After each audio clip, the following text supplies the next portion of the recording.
नमस्ते साथियों। महेश बड़वाल की बुक एनसीईआरटी सार संग्रह से भारतीय राज्य व्यवस्था पढ़ते हुए हम सब राज्य विधानमंडल तक पढ़ लिए थे। आज उसके आगे पढ़ेंगे। उच्च न्यायालय, हाई कोर्ट्स। अंडमान एवं निकोबार द्वीप समूह किस उच्च न्यायालय के क्षेत्राधिकार के अंतर्गत आते हैं? तो कोलकाता उच्च न्यायालय। उच्च न्यायालय के न्यायाधीशों के वेतन और भत्ते किस निधि से दिए जाते हैं? तो राज्य की संचित निधि से। उच्च न्यायालय के निर्णय से पूर्व किस उच्च न्यायालय ने यह निर्णय दिया है कि एक ही बार में 3 बार तलाक कहने से तलाक होना गैर कानूनी है? इलाहाबाद उच्च न्यायालय ने। न्यायाधीशों को हटाने की प्रक्रिया में 3 सदस्यीय समिति कौन कौन से हैं? तो भारत के मुख्य न्यायाधीश, सीजेआई या उच्चतम न्यायालय का कोई अन्य वरिष्ठ न्यायाधीश। उच्च न्यायालय का मुख्य न्यायाधीश एक प्रख्यात विधिवेत्ता। एक जो ये 3 सदस्य रहेंगे, ये तीनों ऐसे ऐसे रहेंगे। और एक उच्च न्यायालय का न्यायाधीश अपना त्यागपत्र किसे संबोधित करता है? तो राष्ट्रपति को। उच्च न्यायालय के न्यायाधीश को सेवानिवृत्ति की आयु क्या है? तो 62 वर्ष। जब सर्वोच्च न्यायालय किसी व्यक्ति अथवा संस्था को उसके दायित्व के निर्वहन हेतु रीट जारी करता है तो उस लेख को क्या कहते हैं? तो परमादेश। भारत में उच्च न्यायालयों की कुल संख्या कितनी है? तो 25।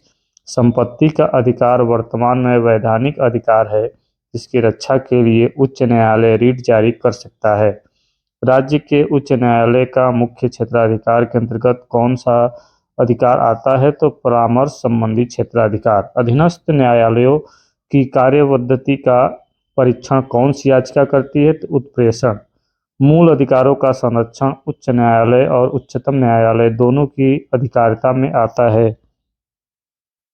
भारत के संविधान के अनुसार जिला न्यायाधीश के अंतर्गत कौन सम्मिलित नहीं होता है? तो अधिकरण न्यायाधीश।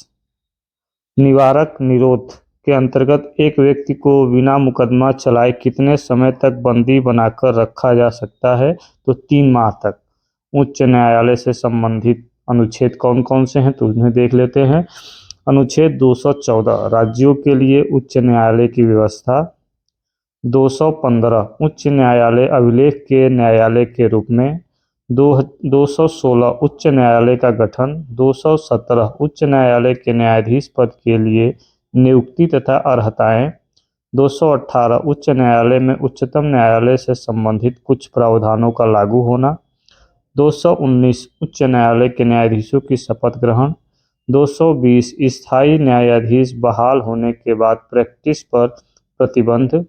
221 न्यायाधीशों का वेतन भत्ते इत्यादि। 222 किसी न्यायाधीश का एक उच्च न्यायालय से दूसरे उच्च न्यायालय में स्थानांतरण। 223 कार्यवाहक मुख्य न्यायाधीश की नियुक्ति। 224 अतिरिक्त एवं कार्यवाहक न्यायाधीशों की नियुक्ति। 224 ए उच्च न्यायालयों में सेवानिवृत्ति न्यायाधीशों की नियुक्ति। 225 उच्च न्यायालयों का क्षेत्राधिकार। 226 कुछ रीट याचिकाएं जारी करने की उच्च न्यायालयों की शक्ति। 226 ए अनुच्छेद 226 के अंतर्गत केंद्रीय अधिनियमों की संवैधानिक वैधता पर विचार नहीं किया जाना। 227 उच्च न्यायालय की सभी अधीनस्थ न्यायालयों पर अधीक्षण की शक्ति। 228 उच्च न्यायालयों में कुछ मामलों का स्थानांतरण। 228 ए राज्य अधिनियमों की संवैधानिक वैधता से संबंधित प्रश्नों के विस्तारण के लिए विशेष प्रावधान। 229 पदाधिकारी तथा सेवक एवं उच्च न्यायालयों के व्यय। 230 उच्च न्यायालयों का क्षेत्राधिकार। और 231 दो या अधिक राज्यों के लिए एक साझे उच्च न्यायालय की स्थापना। उच्च न्यायालय के न्यायाधीशों को पेंशन भारत की संचित निधि से दिया जाता है। तो इस प्रकार हम देखें कि जो उच्च न्यायालय से संबंधित तो अनुच्छेद है 215 से 231 तक, 214 से 231 तक। और आगे देखते हैं कि उच्च न्यायालय पीठ की अवस्थिति एवं क्षेत्राधिकार। उच्च न्यायालय कलकत्ता, इसकी स्थापना कब हुई? तो 1862 में।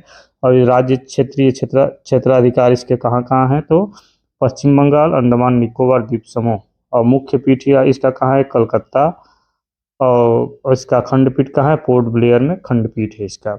बॉम्बे यानी कि मुंबई, इसकी स्थापना 1862 में हुई है। इसके अधीन जो क्षेत्र है वो महाराष्ट्र, दादर व नगर हवेली तथा दमन व दीव, गोवा, ये हैं क्षेत्र। और इसका जो मुख्य पीठ है मुंबई है, और इसके जो खंडपीठ है नागपुर, पणजी व औरंगाबाद।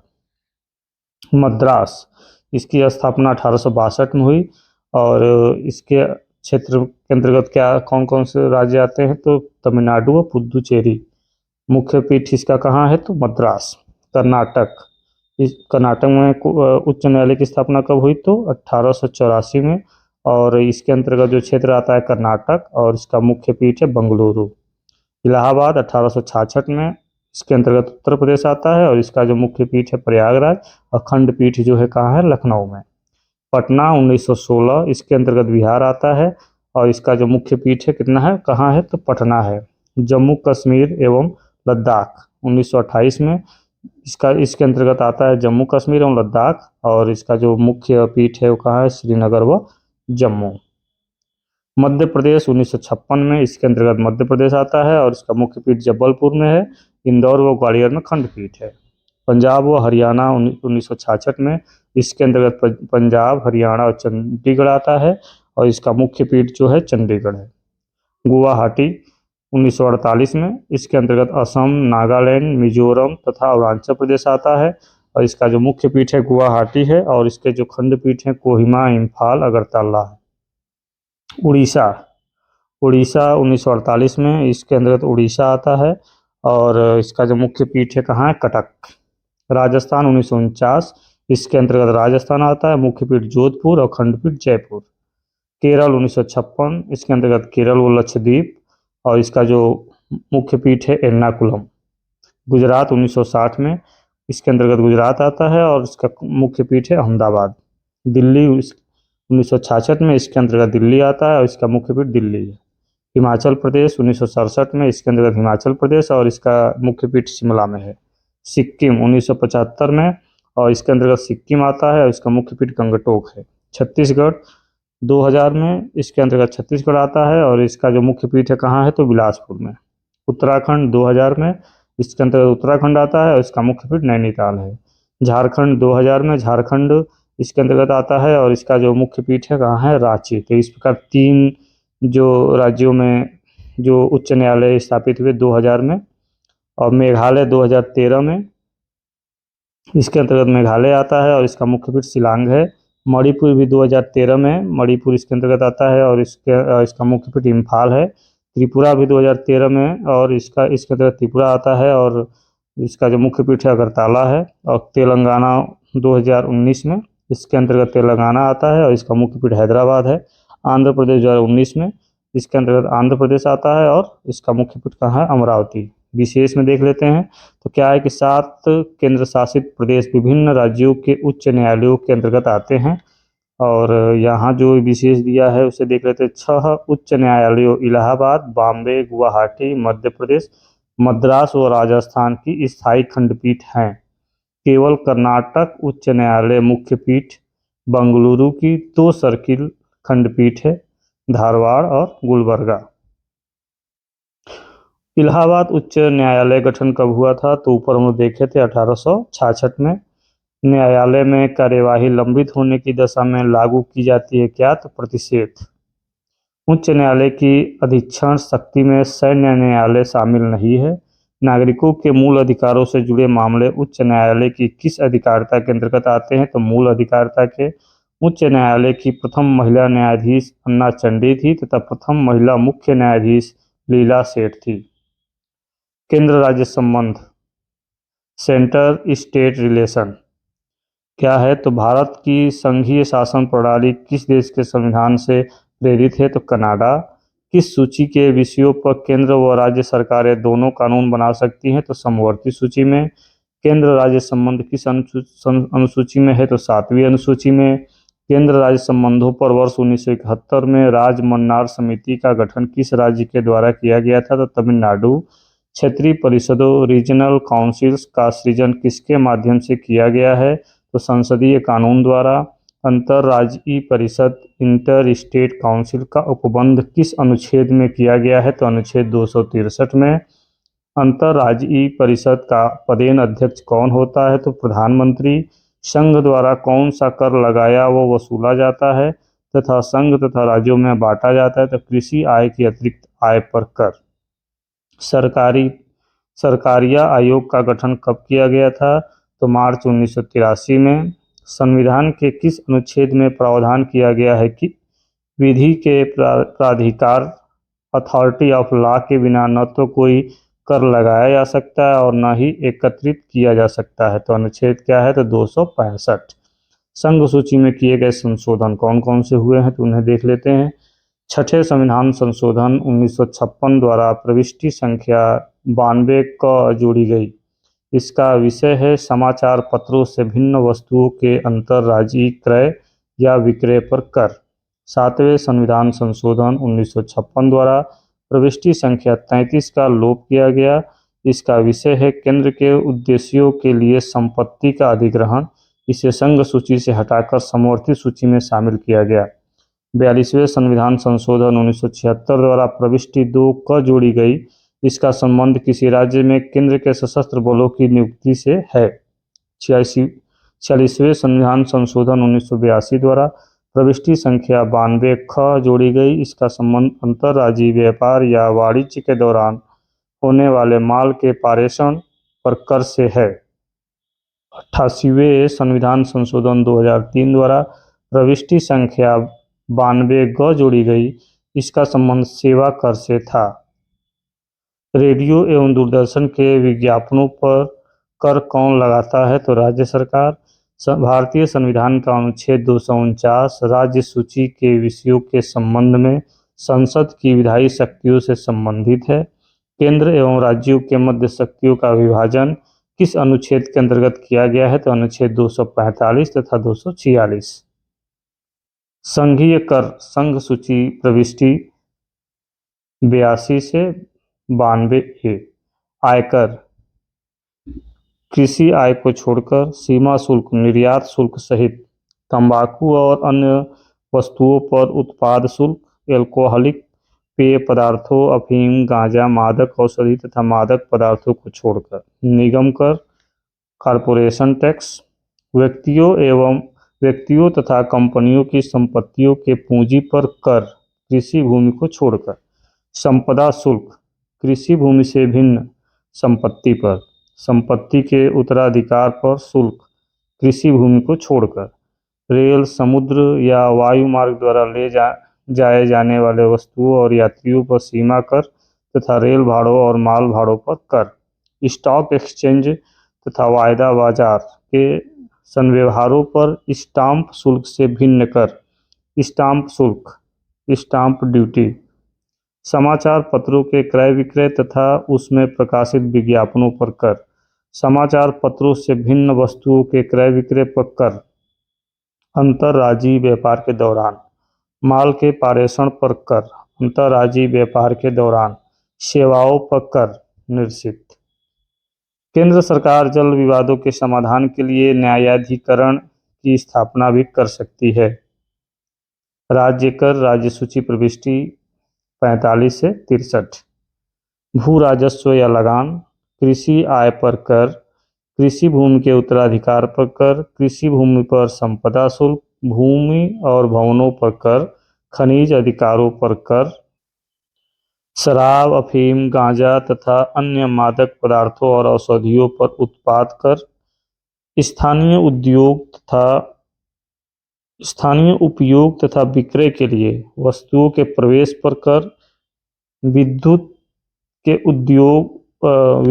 के उपभोग एवं बिक्री पर कर, समाचार पत्रों से भिन्न वस्तुओं के क्रय विक्रय पर कर, रेडियो एवं दूरदर्शन के विज्ञापनों पर कर, सड़क तथा अंतर्देशीय जलमार्ग द्वारा ले जाए जाने वाले वस्तुओं या यात्रियों पर कर, सड़कों पर प्रयुक्त वाहनों पर कर, जीव जंतुओं और नौकाओं पर कर, पथ कर या मार्ग कर, व्यापार व्यवसाय तथा रोजगार पर कर, प्रति व्यक्ति कर, विलासिताओं जैसे कि मनोरंजन, जुआ, बोली लगाना आदि पर कर, स्टाम्प शुल्क, संघ सूची में वर्णित दस्तावेजों से भिन्न दस्तावेजों पर उपर्युक्त विषयों में से किसी के संबंध में शुल्क, किंतु इसमें न्यायालय में लिया जाने वाला शुल्क शामिल नहीं है। सरकारिया आयोग का गठन संघ और राज्यों के मध्य संबंधों की समीक्षा करने के लिए हुआ था। अंतर्राज्यीय परिषद इंटर स्टेट काउंसिल का गठन कब किया गया था? तो 18 मई 1990 को। केंद्र राज्य संबंधों को विशेष रूप से किस संदर्भ में म्यूनिसिपल संबंध कहा गया? तो वित्तीय मामलों में राज्य पर केंद्र के नियंत्रण के संदर्भ में। आयोग एवं समितियां, कमीशन एंड कमिटीज क्या है? तो केंद्र राज्य संबंधों पर विचार करने के लिए समय समय पर विभिन्न आयोग एवं समितियों का गठन किया गया, जो निम्न है। कौन कौन से हैं तो देख लेते हैं। राज मन्नार समिति, इसके अध्यक्ष, ये 1969 में हुआ। इसके अध्यक्ष कौन थे? DP we Mannar. सरकारिया आयोग 1983 में, इसके जो अध्यक्ष रहे रणजीत सिंह सरकारिया। प्रशासनिक सुधार आयोग 1966, मोरारजी देसाई। शीतलवाड़ समिति 1996, MC शीतलवाड़। पूंछी आयोग 2007, मदन मोहन पूंछी। अनुच्छेद 312 के अंतर्गत राज्यसभा में उपस्थित और मतदान करने वाले सदस्यों के 2/3 बहुमत से पारित प्रस्ताव द्वारा संसद को किसी नई अखिल भारतीय सेवा के सृजन का अधिकार दिया गया है। भारतीय संविधान के किस भाग में केंद्र राज्य विधायी संबंधों का विवरण दिया गया है? तो भाग 6 में। तो भाग 11 में जल संबंधी विवादों का न्याय निर्णयन किस अनुच्छेद के अंतर्गत आता है? तो अनुच्छेद 262। प्रधानमंत्री की अनुपस्थिति में अंतर्राज्यीय परिषद की अध्यक्षता उसके द्वारा नियुक्त कैबिनेट स्तर के मंत्री द्वारा की जाती है। यह सुझाव किस समिति ने दिया कि राज्यपाल के प्रसाद पर्यंत राज्य मंत्रिपरिषद के पद धारित करने से संबंधित प्रावधान समाप्त कर दिया जाए? राज मन्नार समिति ने। भारतीय संविधान में संघ और राज्यों के प्रशासनिक संबंधों का उल्लेख किस अनुच्छेद में किया गया है? तो अनुच्छेद 256 से 263 तक। अंतर्राज्यीय परिषद इंटर स्टेट काउंसिल के गठन का प्रावधान किस अनुच्छेद में वर्णित है? तो अनुच्छेद 263। अनुच्छेद 262 के अंतर्गत प्रदत्त शक्तियों के प्रयोग से संसद द्वारा नदी बोर्ड अधिनियम 1956 तथा अंतर्राज्यीय जल विवाद अधिनियम 1956 पारित किया गया है। जल विवाद अधिनियम 1956 के अंतर्गत केंद्र सरकार ऐसे विवादों के समाधान के लिए न्यायाधिकरण की स्थापना भी कर सकती है। केंद्र सरकार द्वारा राज्यों को संचार साधनों के निर्माण एवं रखरखाव संबंधी निर्देश किस अनुच्छेद के अंतर्गत दिए गए हैं? तो अनुच्छेद 257। तत्कालीन प्रधानमंत्री श्री विश्वनाथ प्रताप सिंह की अध्यक्षता में अंतर्राज्यीय परिषद की प्रथम बैठक 10 अक्टूबर 1990 को हुई थी। संघ राज्य संबंध भाग 11-12 अनुच्छेद 245 से 293। तो क्या क्या है इनमें देख लेते हैं कि विधायी संबंध क्या क्या है। तो अनुच्छेद 245 में है संसद और राज्य विधायिका द्वारा बनाए गए कानूनों का विस्तार।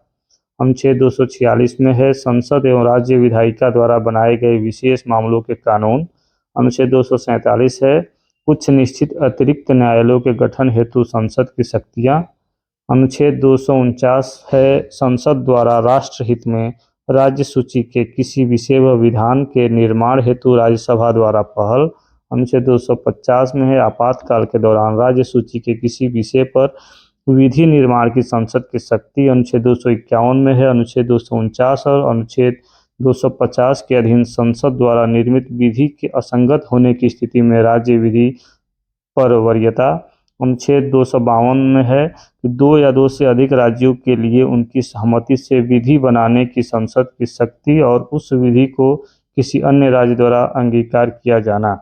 अनुच्छेद 253 में है अंतर्राष्ट्रीय करारों को प्रभावी बनाने के लिए विधान निर्मित करने की संसद की शक्ति। अनुच्छेद 254 में है संसद द्वारा बनाई गई विधियों और राज्य विधानमंडल द्वारा बनाई गई विधियों में असंगति की स्थिति में संसद द्वारा बनाई गई विधि प्रभावी।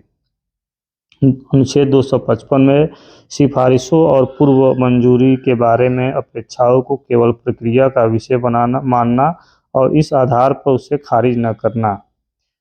अब जो है वो अनुच्छेद 256 प्रशासनिक संबंध क्या है कि संसद द्वारा निर्मित विधि के अनुपालन को सुनिश्चित करने के लिए संघ द्वारा राज्यों को निर्देश दिया जाना कि राज्य और संघ की बाध्यता।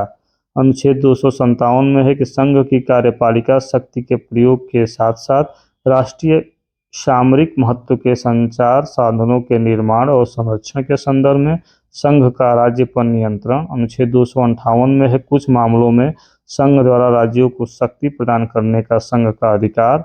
और अनुच्छेद 258 क में है राज्य द्वारा केंद्र को कार्य सौंपने की शक्ति। अनुच्छेद 260 में है भारत से बाहर के क्षेत्रों के संबंध में संघ के अधिकार। अनुच्छेद 261 में है सार्वजनिक कार्य अभिलेख और न्यायिक कार्यवाही। अनुच्छेद 262 में है अंतर्राज्यीय नदी जल विवादों के हल के लिए न्यायाधिकरण का गठन। अनुच्छेद 263 में अंतर्राज्यीय परिषद का गठन। और अनुच्छेद 265 वित्तीय संबंध।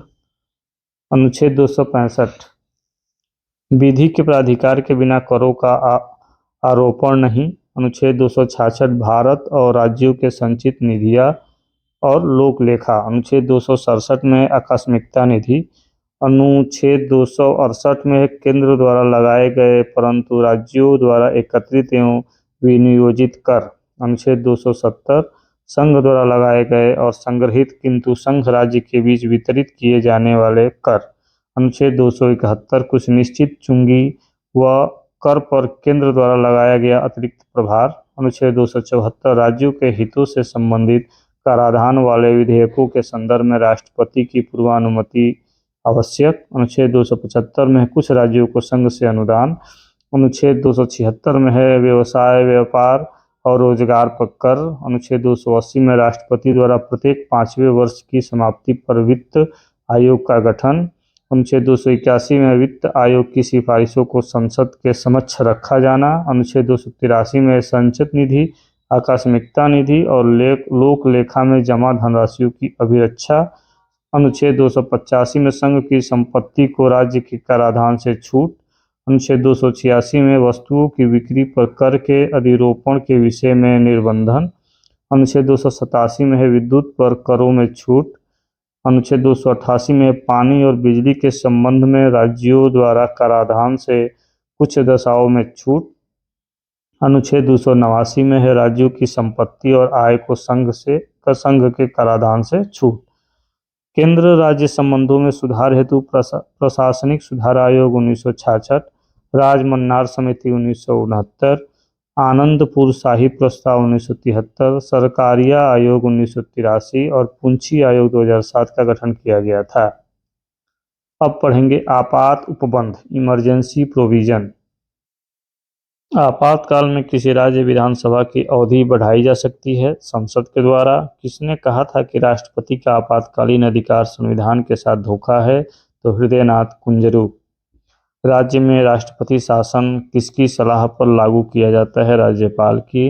राष्ट्रपति शासन अधिकतम कितनी अवधि तक लगाया जा सकता है? तो 3 वर्ष तक। अब तक की गई आपात उद्घोषणाएं, तो अभी तक अनुच्छेद 252 का प्रयोग 3 बार किया गया है और इन तीनों उद्घोषणाओं से संबंधित प्रमुख तथ्य इस प्रकार हैं। पहली बार 26 अक्टूबर 1962 को आपात की घोषणा की गई। इसका कारण था कि सितंबर 1962 में चीन ने नेफा क्षेत्र पर आक्रमण कर दिया था। इस क्षेत्र को अब अरुणाचल प्रदेश कहा जाता है। आपात की दूसरी उद्घोषणा दिसंबर 1971 में पाकिस्तान द्वारा भारत के विरुद्ध अघोषित युद्ध छेड़ने के कारण की गई थी। यह उद्घोषणा मार्च 1977 तक लागू रही। आपात की तीसरी उद्घोषणा आंतरिक अशांति के आधार पर 25 जून 1975 को की गई। यह उद्घोषणा 21 मार्च 1977 को वापस ली गई। भारतीय संविधान के अनुच्छेद 352 के अनुसार राष्ट्रीय आपात की घोषणा युद्ध, बाह्य आक्रमण अथवा सशस्त्र विद्रोह के आधार पर की जा सकती है। भारतीय संविधान के किस अनुच्छेद के अंतर्गत भारत सरकार का दायित्व है कि वह बाह्य आक्रमण एवं आंतरिक अशांति से राज्यों की रक्षा करे? अनुच्छेद 355। भारतीय संविधान के किस अनुच्छेद के अंतर्गत किसी राज्य में राष्ट्रपति शासन लागू किया जा सकता है। तो अनुच्छेद 356। भारत में वित्तीय आपातकाल की घोषणा अभी तक एक बार भी नहीं की गई है। राष्ट्रपति मूल अधिकारों अनुच्छेद 20 एवं 21 के अतिरिक्त के कार्यान्वयन को किस अनुच्छेद के अंतर्गत स्थगित कर सकता है? तो अनुच्छेद 359। संसद द्वारा आपातकाल की घोषणा का अनुमोदन कितनी अवधि के अंतराल में होना आवश्यक है? तो 1 माह।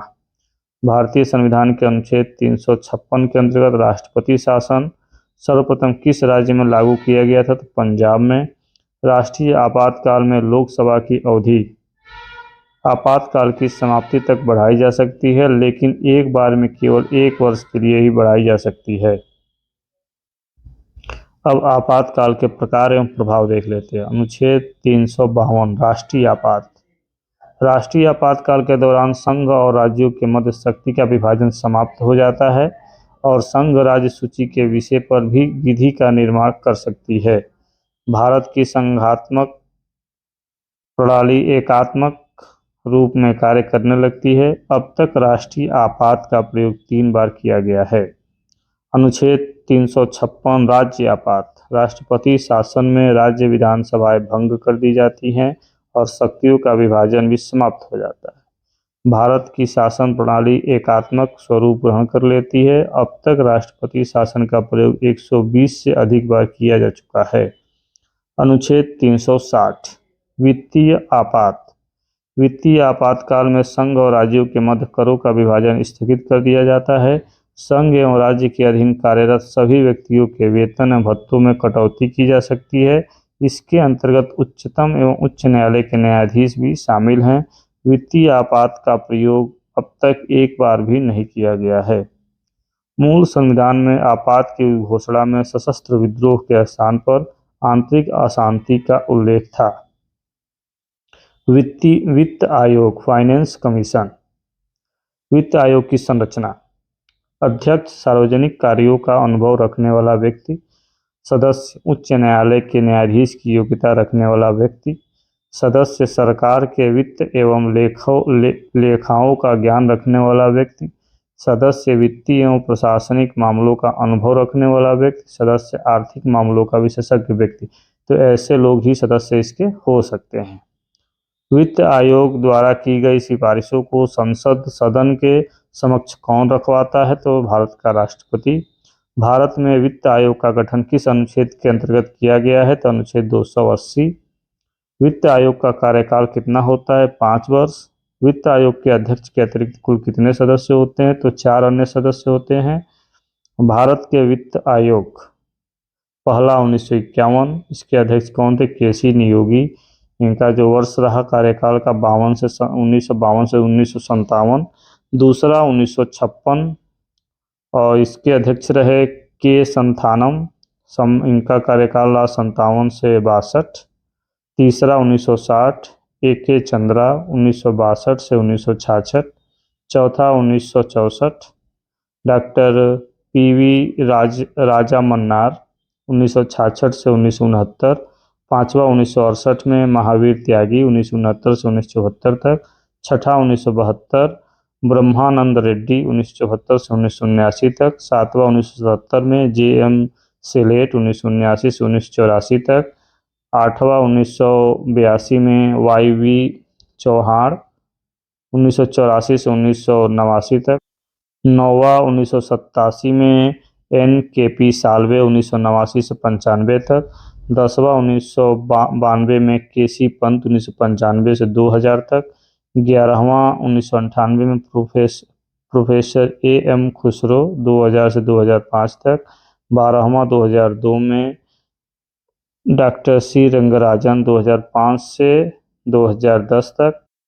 13वां कब गठित हुआ? तो 2007 में। इसके अध्यक्ष रहे डॉक्टर विजय केलकर और कब से कब तक? तो 2010 से 15 तक। 14वां 2013 में डॉक्टर वाई.वी. रेड्डी 15 से 20 तक। 15वां 2017 में एन.के. सिंह 2020 से 21, 21 से 26। तो इस प्रकार इनका गठन और अनुशंसा वर्ष रहा और अध्यक्षों का नाम रहा। अब आगे देखते हैं कि भारत में केंद्र राज्य के मध्य वित्तीय संबंध किसकी संस्तुति से निर्धारित होते हैं? तो वित्त आयोग की। वित्त आयोग का मुख्य कार्य केंद्रीय करों में राज्यों के भाग तथा केंद्र द्वारा राज्यों के लिए दी जाने वाली वित्तीय सहायता को निर्धारित करना है। केंद्र एवं राज्य के मध्य वित्तीय विवादों के समाधान किस संस्था के द्वारा होता है? तो वित्त आयोग। केंद्र की समेकित निधि कंसोलिडेटेड फंड से राज्यों को राजस्व की सहायता हेतु अनुदान ग्रांट देने वाले सिद्धांतों की अनुशंसा कौन सा प्राधिकरण अथॉरिटी करता है? तो वित्त आयोग। सामान्य रूप में भारत में प्रति 5 वर्ष बाद वित्त आयोग की नियुक्ति केंद्रीय अनुदान और संघ के राजस्व में राज्यों का अंश निर्धारित करने के लिए की जाती है। भारत की संचित निधि कंसोलिडेटेड फंड में से राज्यों के राजस्व में सहायता अनुदान ग्रांट्स इन एड को कौन विनियमित करता है? तो वित्त आयोग। 15वें वित्त आयोग के सिफारिशों के अनुसार केंद्रीय करों के विभाजन पूल में राज्यों का हिस्सा कितना कर दिया गया है? 41%। वर्ष 2021 से 26 के लिए केंद्रीय करों के विभाजन पूल में राज्यों की हिस्सेदारी हेतु निर्धारित मानदंडों में कौन से 2 नए मानदंड शामिल किए गए हैं? तो पहला जनसांख्यिकीय प्रदर्शन एवं कराधान प्रयास। भारत में वित्त आयोग का गठन वर्ष 1951 में किया गया था। इसके अध्यक्ष केसी नियोगी थे। नीति आयोग। योजना आयोग की स्थापना कब हुई थी? तो 15 मार्च 1950 को।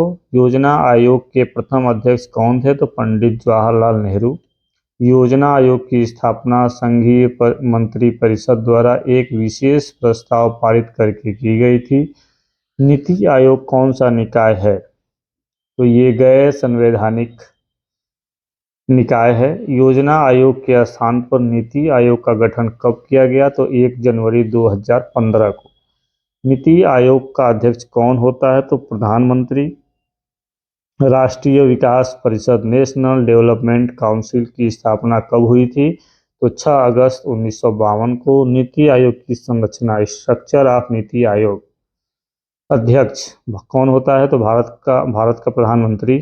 गवर्निंग काउंसिल में सभी राज्यों के मुख्यमंत्री और संघ राज्य क्षेत्रों के उपराज्यपाल, जिन केंद्र शासित प्रदेशों में विधानसभा है वहाँ के मुख्यमंत्री शामिल होते हैं। विशेष आमंत्रित सदस्य कौन कौन होते हैं? विभिन्न क्षेत्रों के विशेषज्ञ प्रधानमंत्री द्वारा जो नामित होते हैं। उपाध्यक्ष प्रधानमंत्री द्वारा नियुक्त।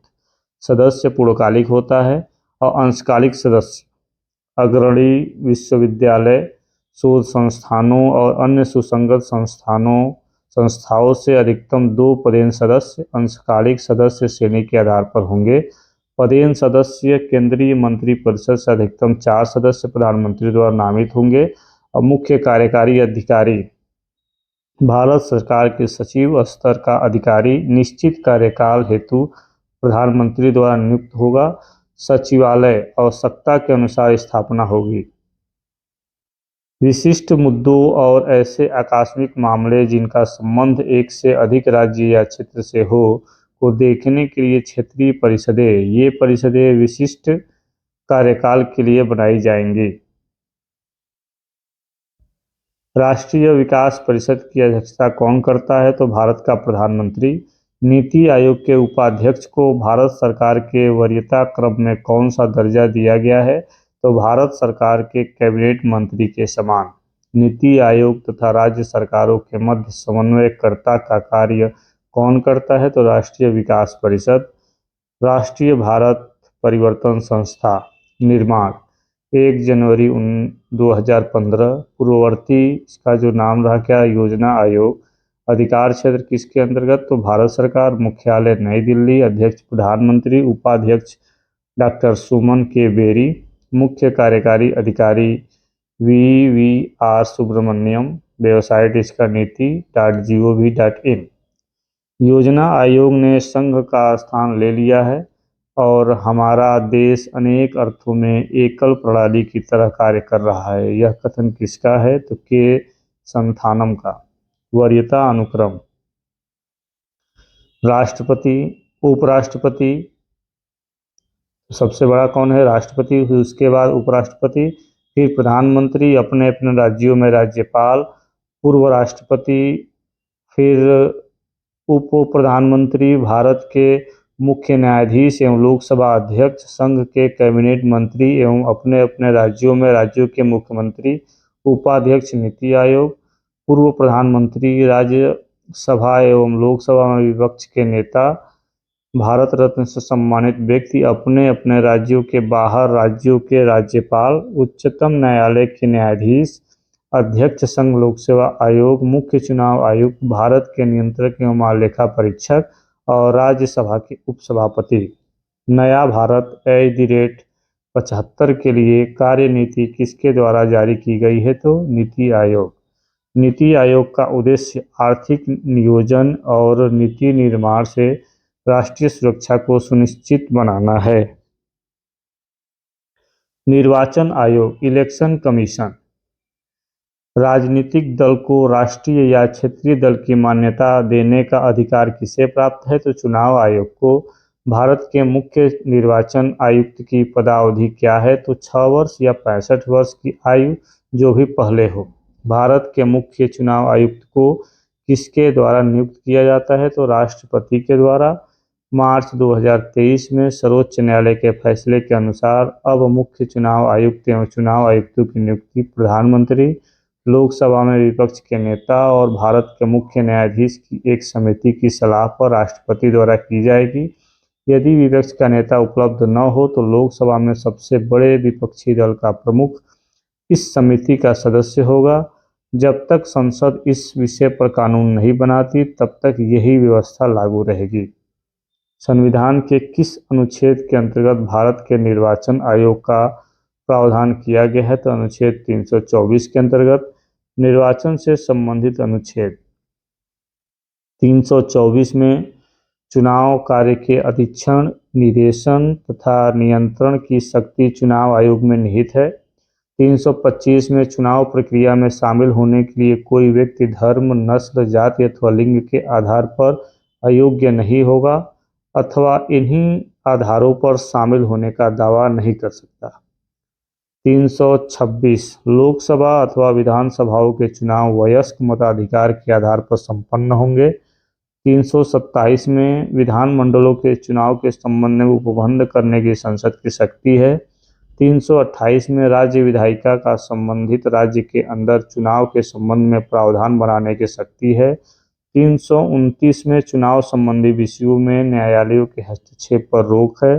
329 क में प्रधानमंत्री तथा लोकसभा अध्यक्ष के चुनाव के संबंध में विशेष प्रावधान है।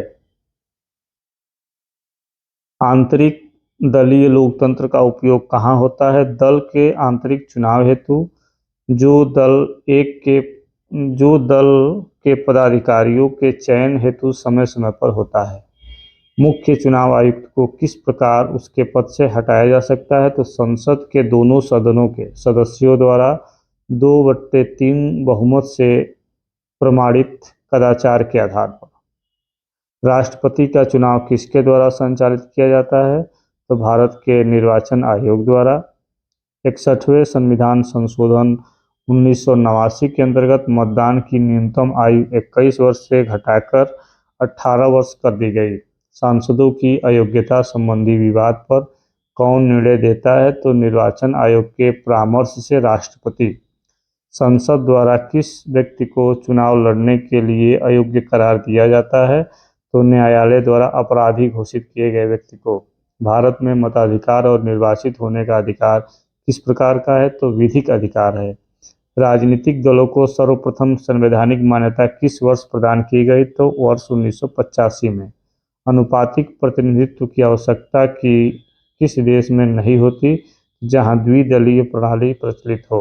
दिनेश गोस्वामी समिति का संबंध किससे है? लोकसभा चुनाव के सरकारी वित्तीयन से। किसी भी राजनीतिक दल को मुख्य विपक्षी दल की मान्यता प्राप्त करने हेतु उसके पास सदन के कम से कम 10% सदस्य होने चाहिए।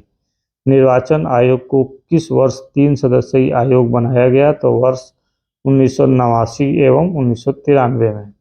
दल बदल निरोधक अधिनियम कब पारित किया गया था? तो 15 फरवरी 1985। निर्वाचन प्रक्रिया इलेक्शन प्रोसेस का आरंभ राष्ट्रपति द्वारा जारी की गई अधिसूचना से होता है। यह अधिसूचना जनप्रतिनिधित्व अधिनियम पब्लिक रिप्रेजेंटेटिव एक्ट 1951 की धारा 14 के अंतर्गत की जाती है। संसद तथा राज्य विधानमंडलों के चुनाव का संचालन निर्वाचन आयोग इलेक्शन कमीशन द्वारा किया जाता है। प्रमुख आयोग इम्पोर्टेंट कमीशन। राष्ट्रीय मानवाधिकार आयोग नेशनल ह्यूमन राइट्स कमीशन अधिनियम 1993 के अनुसार किसे इस आयोग का अध्यक्ष बनाया जा सकता है? तो उच्चतम न्यायालय का सेवानिवृत्त मुख्य न्यायाधीश अथवा सेवानिवृत्त न्यायाधीश। भारत में सर्वप्रथम लोक सेवा आयोग की स्थापना किस अधिनियम के द्वारा की गई थी? तो गवर्नमेंट ऑफ इंडिया एक्ट 1919। वर्ष 1926 में ली आयोग की अनुशंसा पर सर्वप्रथम लोक सेवा आयोग की स्थापना की गई थी। राज्य लोक सेवा आयोग स्टेट पब्लिक सर्विस कमीशन के सदस्यों की नियुक्ति किसके द्वारा की जाती है? राज्यपाल के द्वारा। भारतीय प्रशासनिक सेवा IAS और भारतीय पुलिस सेवा IPS को समाप्त करने की सिफारिश किस आयोग ने की थी? तो राजमन्नार आयोग। संघ लोक सेवा आयोग की प्रथम महिला अध्यक्ष कौन थी? तो रोज मिलियन बैथ्यू। राष्ट्रीय मानवाधिकार आयोग की संरचना कैसी है? तो अध्यक्ष कौन होगा? तो उच्चतम न्यायालय का सेवानिवृत्त मुख्य न्यायाधीश या उच्चतम न्यायालय का सेवानिवृत्त न्यायाधीश। सदस्य कौन होंगे? तो उच्चतम न्यायालय का कार्यरत व सेवानिवृत्त न्यायाधीश, उच्च न्यायालय का कार्यरत व सेवानिवृत्त मुख्य न्यायाधीश, मानवाधिकार से संबंधित कार्यानुभव अथवा विशेष जानकारी वाले 2 व्यक्ति। पदेन सदस्य कौन होगा? तो राष्ट्रीय अल्पसंख्यक आयोग का अध्यक्ष, राष्ट्रीय अनुसूचित जाति आयोग का अध्यक्ष, राष्ट्रीय अनुसूचित जनजाति आयोग का अध्यक्ष, राष्ट्रीय महिला आयोग की अध्यक्ष, पिछड़ा वर्ग आयोग का अध्यक्ष, विकलांग व्यक्तियों के लिए मुख्य आयुक्त, राष्ट्रीय बाल अधिकार सुरक्षा आयोग के मुख्य आयुक्त। भारत के प्रथम लोकपाल की नियुक्ति 23 मार्च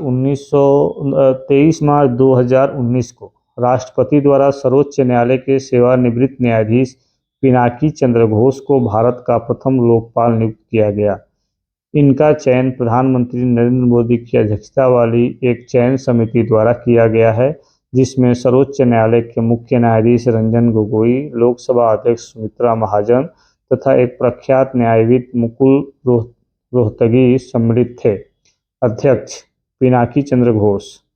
न्यायविद सदस्य जस्टिस दिलीप बी भोसले, प्रदीप कुमार मोहंती, अभिलाषा कुमारी, अजय कुमार त्रिपाठी।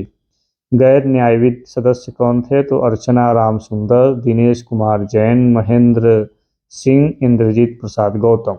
मानवाधिकार आयोग किस प्रकार की संस्था है? तो गैर संवैधानिक।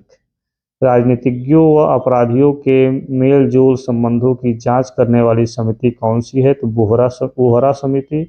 भारत में लोकपाल एवं लोकायुक्त की स्थापना का सुझाव किसने दिया था? तो प्रशासनिक सुधार आयोग ने। संसद में प्रथम लोकपाल विधेयक किस वर्ष प्रस्तुत किया गया था? तो वर्ष 1968 में। संचित निधि को समेकित निधि के नाम से भी जाना जाता है। संविधान के किस अनुच्छेद के अंतर्गत लोक सेवा आयोग के सदस्य को हटाया जा सकता है? तो अनुच्छेद 317। किसी राज्य का लोक आयुक्त अपना प्रतिवेदन प्रस्तुत करता है राज्यपाल को। राज्य मानवाधिकार आयोग का अध्यक्ष कौन होता है? तो उच्च न्यायालय का सेवानिवृत्त मुख्य न्यायाधीश। उत्तर प्रदेश लोक सेवा आयोग UPPSC के व्यय किस निधि पर भारित होते हैं? तो राज्य की संचित निधि पर। लोक सेवा आयोग में एक अध्यक्ष के अतिरिक्त 10 अन्य सदस्य होते हैं। लोकपाल संस्था में अध्यक्ष के अतिरिक्त 8 अन्य सदस्यों की नियुक्ति होती है, जिनका कार्यकाल 5 वर्ष होता है। राजभाषा ऑफिशियल लैंग्वेज। भारतीय संविधान के अनुच्छेद 344 के अंतर्गत प्रथम राजभाषा आयोग का गठन कब हुआ था? तो वर्ष 1955 में BG खेर की अध्यक्षता में। 8वीं अनुसूची में वर्ष 2003 4 भाषाएं किस संविधान संशोधन के द्वारा जोड़ी गई, जिससे उनकी संख्या बढ़कर 22 हो गई? तो 92वें संविधान संशोधन द्वारा। संविधान में 8वीं अनुसूची में सम्मिलित भाषाएं कौन कौन सी हैं? तो असमिया, बांग्ला, गुजराती, हिंदी, कन्नड़, कश्मीरी, कोंकणी, मलयालम, मणिपुरी, मराठी, नेपाली, उड़िया, पंजाबी, संस्कृत, सिंधी, तमिल, तेलुगु, उर्दू, डोगरी, बोडो, मैथिली और संथाली।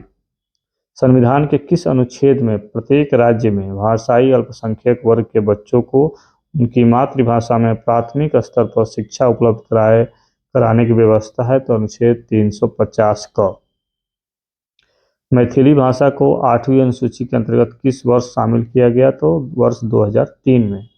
71वें संविधान संशोधन द्वारा वर्ष 1992 में संविधान की 8वीं अनुसूची में नेपाली, कोंकणी, मणिपुरी भाषाएं जोड़ी गई। उत्तराखंड की द्वितीय राजभाषा संस्कृत है। राष्ट्रीय संस्कृत विद्यापीठ कहाँ स्थित है? तो तिरुपुर, आंध्र प्रदेश। अब तक 6 भाषाओं को शास्त्रीय भाषा का दर्जा प्राप्त हो चुका है। कौन कौन? तो तमिल कब हुआ? तो 2004 में। संस्कृत 2005 में, तेलुगु 2008 में, कन्नड़ 2008 में, मलयालम 2013 में, उड़िया 2014 में। और इसके साथ ही हाल ही में 5 और भाषाओं को शास्त्रीय भाषा का दर्जा दिया गया। तो उन कौन कौन सी भाषाएं हैं? तो हैं उसमें मराठी, पाली, प्राकृत, असमिया और बंगाली। तो ये हाल ही में 5 और भाषाओं को शास्त्रीय भाषा का दर्जा दिया गया। तो पहले 6 था और 5 अब 11 भाषाओं को शास्त्रीय भाषा का दर्जा प्राप्त हो चुका है। राज्य भाषा से संबंधित अनुच्छेद। संघ की भाषा 343 संघ की राजभाषा को बताता है। 344 राजभाषा पर संसदीय आयोग एवं समिति। क्षेत्रीय भाषाएं से जुड़ी हुई 3 अनुच्छेद है। 345 इसमें राज्य की राजभाषा अथवा राजभाषाएं। 346 में एक राज्य से दूसरे राज्य अथवा एक राज्य से संघ के बीच संवाद के लिए राजभाषा। 347 में जो प्रावधान है वो किसी राज्य की जनसंख्या के एक समूह द्वारा बोली जाने वाली भाषा में संबंधित प्रावधान है। सर्वोच्च न्यायालय, उच्च न्यायालय की भाषाओं से संबंधित जो अनुच्छेद है 348 और 349 है। इसमें 348 में सर्वोच्च न्यायालय तथा उच्च न्यायालयों में साथ ही अधिनियमों एवं विधेयकों में प्रयोग की जाने वाली भाषा। और 349 में है भाषा से संबंधित कुछ नियम अधिनियमित करने के लिए विशेष प्रक्रिया और विशेष विनिर्देश किसमें है? तो 350 इसमें शिकायत निवारण के लिए प्रयुक्त भाषा। और 350 ए में प्राथमिक स्तर पर मातृभाषा में शिक्षण के लिए सुविधाएं। 350 बी में है भाषाई अल्पसंख्यकों के लिए विशेष पदाधिकारी। 351 में है हिंदी भाषा के विकास के लिए विनिर्देश।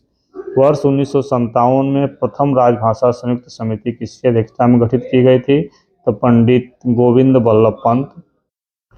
भारत की राजकीय भाषा संबंधी प्रावधान का संशोधन किस प्रकार हो सकता है? तो संसद में कम से कम 2/3 बहुमत से। सिंधी भाषा को 8वीं अनुसूची में किस संविधान संशोधन द्वारा जोड़ा गया था? तो 21वां संविधान संशोधन 1967। संविधान की 8वीं अनुसूची में सम्मिलित भाषाओं में से कौन सी दूसरी सर्वाधिक बोली जाने वाली भाषा है? तो बंगाली। बोडो, डोगरी, मैथिली और संथाली 4 राजभाषाओं को 92वें संविधान संशोधन 2003 द्वारा जोड़ा गया था। अब पढ़ेंगे पंचायती राज एवं नगरपालिका। पंचायती राज एंड म्यूनिसिपैलिटी। पंचायती राज किस सूची का विषय है? तो राज्य सूची का। संविधान के 73वें संशोधन द्वारा पंचायतों को निर्दिष्ट किए जाने वाले कार्य किस अनुसूची में वर्णित हैं? तो 11वीं अनुसूची में। पंचायत चुनाव कराने हेतु निर्णय किसके द्वारा लिया जाता है? तो राज्य सरकार द्वारा। भारतीय संविधान की 11वीं अनुसूची में पंचायतों के लिए कुल कितने विषय निर्धारित किए गए हैं? तो 29। 73वें संविधान संशोधन के द्वारा पंचायती राज संस्थाओं को संवैधानिक स्तर प्राप्त हुआ था। पंचायत चुनाव, पंचायत इलेक्शन कितने अंतराल पर होते हैं? तो प्रत्येक 5 वर्षों में। किस अनुच्छेद के अंतर्गत पंचायतों को संवैधानिक दर्जा प्रदान किया गया है? तो अनुच्छेद 243 के अंतर्गत। राष्ट्रीय पंचायती राज दिवस कब मनाया जाता है? तो 24 अप्रैल को। भारत में सर्वप्रथम पंचायती राज प्रणाली का शुभारंभ कब और कहां हुआ? तो 2 अक्टूबर 1959 को नागौर, राजस्थान में। त्रिस्तरीय पंचायती राज प्रणाली स्थापित करने की अनुशंसा सर्वप्रथम किस समिति द्वारा की गई थी? तो बलवंत राय मेहता समिति द्वारा। अशोक मेहता समिति ने पंचायती राज के लिए किस प्रतिमान की संस्तुति की थी? तो द्विस्तरीय। पंचायतों एवं नगरपालिकाओं के संबंध में भारतीय संविधान में किस वर्ष प्रावधान किया गया? तो वर्ष 1993 में। पंचायती राज को किस संशोधन द्वारा स्वशासन की इकाई के रूप में संगठित किया गया? तो भारतीय संविधान के 73वें संशोधन द्वारा। पंचायती राज व्यवस्था से संबंधित समितियां: बलवंत राय मेहता समिति 1957, अशोक मेहता समिति 1977, जीवी के राव समिति 1985, एल.एम. सिंघवी समिति 1986, संस्थानम समिति 1962, सादिक अली समिति 1964। पंचायती राज को संवैधानिक स्थिति प्रदान करने की संस्तुति किस समिति द्वारा दी गई थी? तो एल.एम. सिंघवी समिति। किन राज्यों में पंचायत समितियों तथा जिला परिषदों को भी कारारोपण की शक्तियां दी गई हैं? तो गुजरात, महाराष्ट्र एवं राजस्थान। ब्लॉक स्तर पर पंचायत समिति का क्या स्वरूप है? प्रशासनिक प्राधिकरण। पंचायती राज का प्रधान लक्ष्य ग्रामवासियों में शक्ति का विकेंद्रीकरण तथा लोगों को विकास मूलक प्रशासन में भागीदारी के योग्य बनाना है। यह लोकतांत्रिक विकेंद्रीकरण को प्रोत्साहित करता है। यदि पंचायत भंग होती है तो कितनी अवधि के भीतर निर्वाचन कराना अनिवार्य है? 6 माह। पंचायतों में किन वर्गों के लिए आरक्षण का प्रावधान है? तो महिलाओं, अनुसूचित जातियों तथा अनुसूचित जनजातियों के लिए। अन्य पिछड़ा वर्ग को आरक्षण देने का प्रावधान करने के लिए किसे शक्ति प्रदान की गई है? तो राज्य विधानमंडलों को। 3 स्तरीय पंचायतों का गठन किन राज्यों में किया जाता है? तो 20 लाख से अधिक जनसंख्या वाले।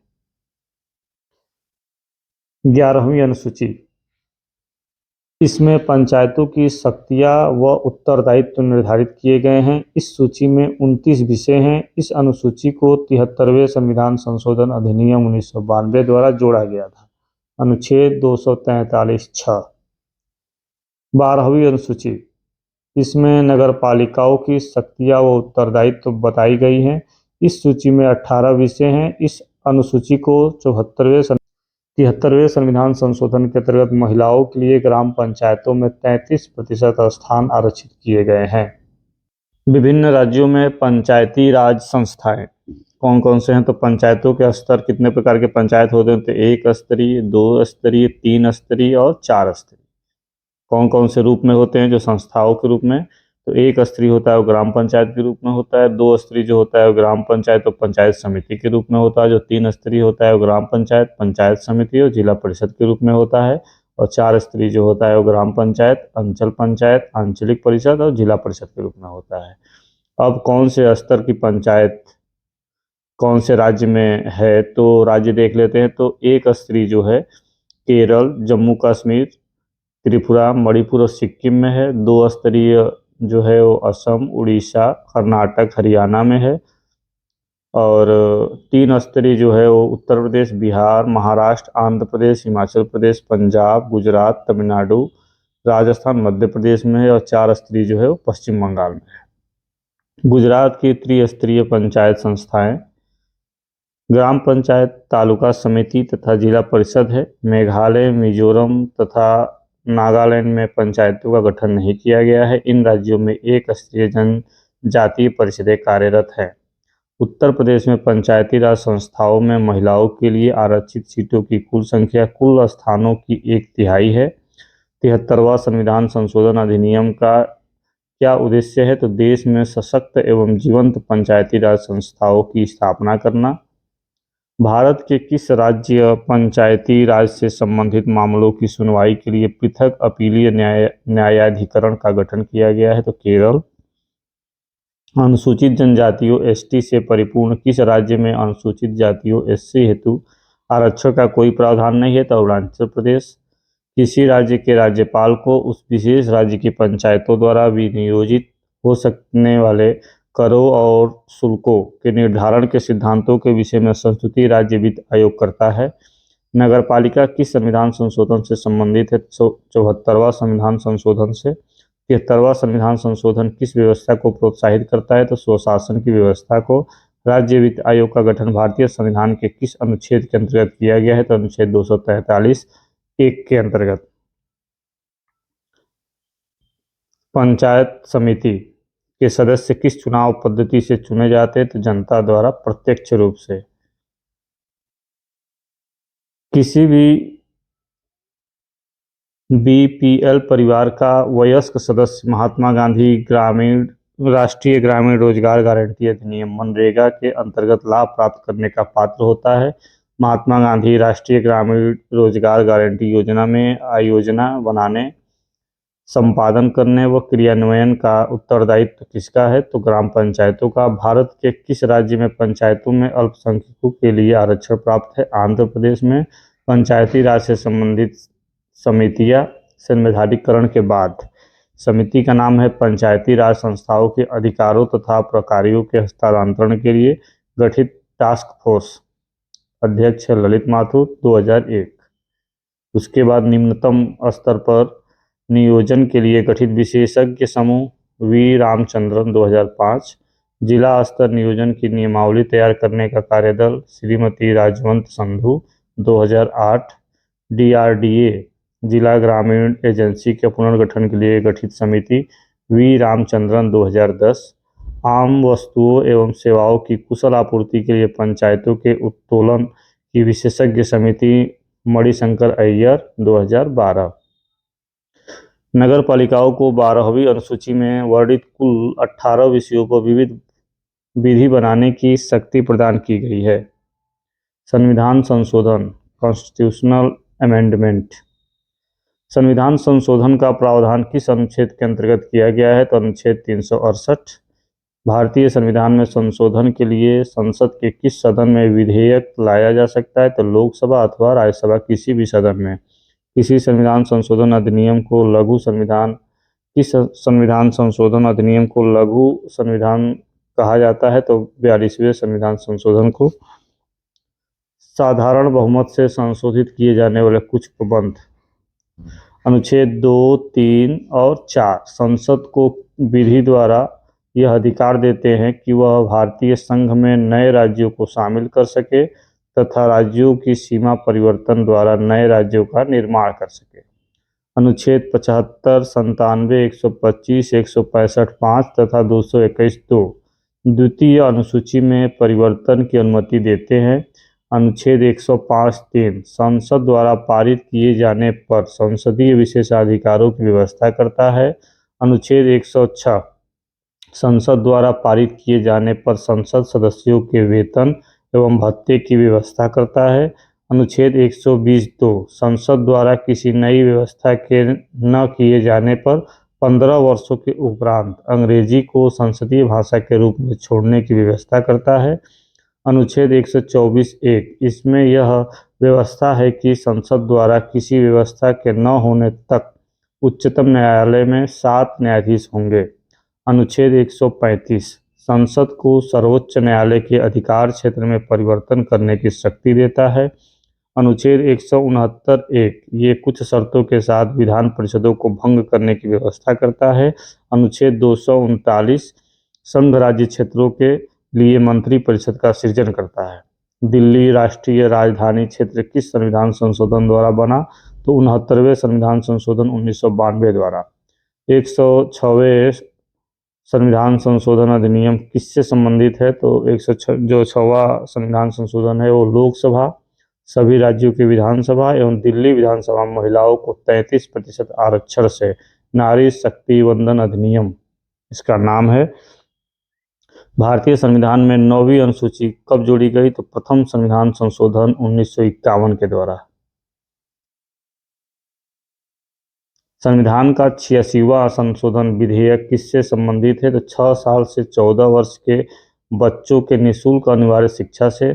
विधानसभा तथा लोकसभा के निर्वाचित सदस्यों के दल बदल पर 52वें संविधान संशोधन द्वारा प्रतिबंध लगाया गया है। भारतीय संविधान का 69वां संशोधन किससे संबंधित है? तो लोकसभा और राज्य विधानसभाओं में अनुसूचित जातियों तथा अनुसूचित जनजातियों के आरक्षण से। वर्ष 1951 में प्रथम संविधान संशोधन किससे संबंधित था? तो कुछ राज्यों में किए गए कृषि व कृषि भूमि संबंधी विधियों के संरक्षण से। संसद के दोनों सदनों द्वारा अलग अलग विशेष बहुमत से किस विधेयक का पारित होना आवश्यक है? तो संविधान संशोधन विधेयक। सर्वोच्च न्यायालय ने गोलकनाथ बनाम पंजाब राज्य विवाद में सर्वप्रथम संसद की संविधान संशोधन शक्ति को सीमित किया।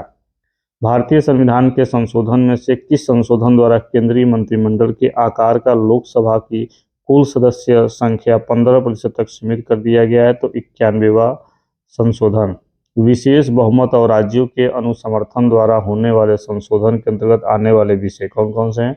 अनुच्छेद 14 राष्ट्रपति का निर्वाचन, अनुच्छेद 55 राष्ट्रपति के निर्वाचन की प्रक्रिया, अनुच्छेद 73 संघ की कार्यपालिका शक्ति का विस्तार, अनुच्छेद 162 राज्यों की कार्यपालिका शक्ति का विस्तार, अनुच्छेद 241 संघ राज्य क्षेत्रों के लिए उच्च न्यायालय, भाग 5 अध्याय 4 संघ की न्यायपालिका, भाग 6 अध्याय 5 राज्यों के उच्च न्यायालय और भाग 11 अध्याय 1 संघ व राज्यों के बीच विधायी संबंध। 7वीं अनुसूची की किसी सूची, संघ सूची, राज्य सूची, समवर्ती सूची में संशोधन। संसद में राज्यों का प्रतिनिधित्व, अनुसूची 4। स्वयं अनुच्छेद 368 संविधान संशोधन की प्रक्रिया में संशोधन। 86वें संविधान संशोधन 2003 द्वारा शिक्षा के अधिकार से संबंधित अनुच्छेद 21A संविधान में जोड़ा गया।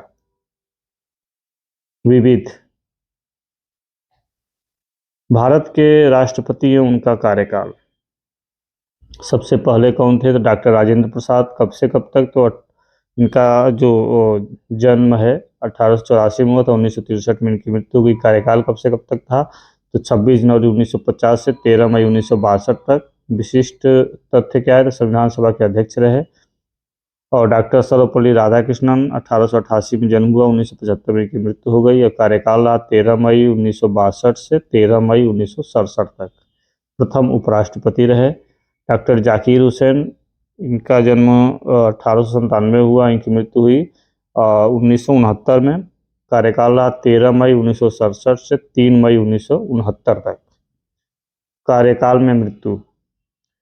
वराहगिरी वेंकटगिरी 1884 1980 कार्यवाहक रहे। 3 मई 1969 से 20 जुलाई 1969 तक उपराष्ट्रपति ये रह चुके हैं।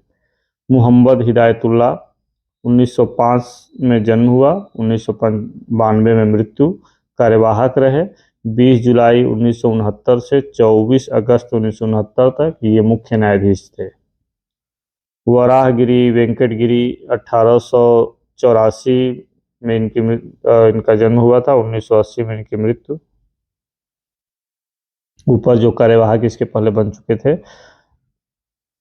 इनका जो कार्यकाल था फिर 24 अगस्त 1969 से और 24 अगस्त 1974 तक स्वतंत्र उम्मीदवार के रूप में जीते। फखरुद्दीन अली अहमद 1905 में इनका जन्म हुआ और इनकी मृत्यु हुई 1977 में। कार्यकाल रहा 24 अगस्त 1974 से 11 फरवरी 1977 तक। ये केंद्रीय मंत्री रहे। बीडी जती 1913 में जन्म, 2002 में मृत्यु। कार्यवाहक रहे ये। इनका कार्यकाल 11 फरवरी 1977 से 25 जुलाई 1977 तक और ये उपराष्ट्रपति। नीलम संजीव रेड्डी 1913 में जन्म, 1996 में मृत्यु। कार्यकाल रहा 25 जुलाई 1977 से 25 जुलाई 1982 तक। ये निर्विरोध निर्वाचित, 1969 ईस्वी में पराजित। ये इनके संदर्भ विशेष है। ज्ञानी जैल सिंह 1916 और 1994 में मृत्यु। इनका जो कार्यकाल था 25 जुलाई 1982 से 25 जुलाई 1987 तक। ये प्रथम सिख राष्ट्रपति थे। आर वेंकटरमन 1910 में इनका जन्म हुआ और ये 25 जुलाई 1987 से 25 जुलाई 1992 तक इनका कार्यकाल रहा। उपराष्ट्रपति रहे। शंकर दयाल शर्मा 1918 में जन्म हुआ, 1999 में मृत्यु हो गई।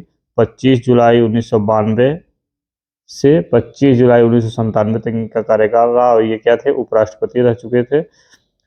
के आर नारायणन 1920 में जन्म हुआ, 2005 में मृत्यु। 25 जुलाई 1997 से 25 जुलाई 2002 तक इनका कार्यकाल रहा और ये उपराष्ट्रपति। 4 प्रधानमंत्रियों के साथ कार्य किया इन्होंने। डॉक्टर APJ अब्दुल कलाम 1931 में जन्म और 2015 में मृत्यु।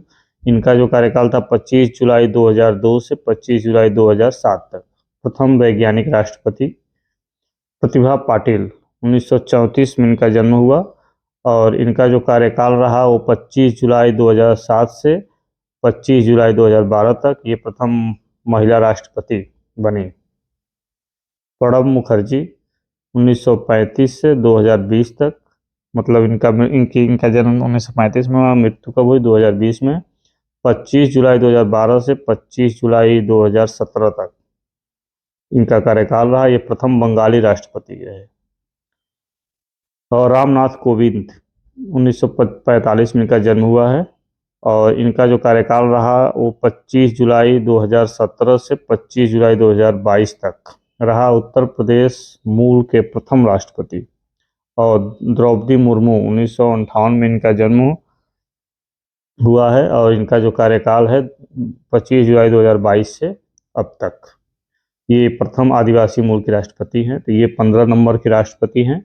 इसके बीच में जो कार्यवाहक राष्ट्रपति हम लोग देखे थे, 2 लोगों को देखे थे और 1 लोग को देखे थे जो अपने कार्यकाल के दौरान ही उनकी मृत्यु हो गई थी। तो ये सब याद रखेंगे। आगे देखते हैं भारत के मुख्य न्यायाधीश, the chief justice of India. तो हीरालाल जे कानिया, कार्यकाल इनका रहा 26/1/1950 से 6/11/1951 तक पहले थे। दूसरे एम पतंजलि शास्त्री, 7/11/1951 से 3/1/1954।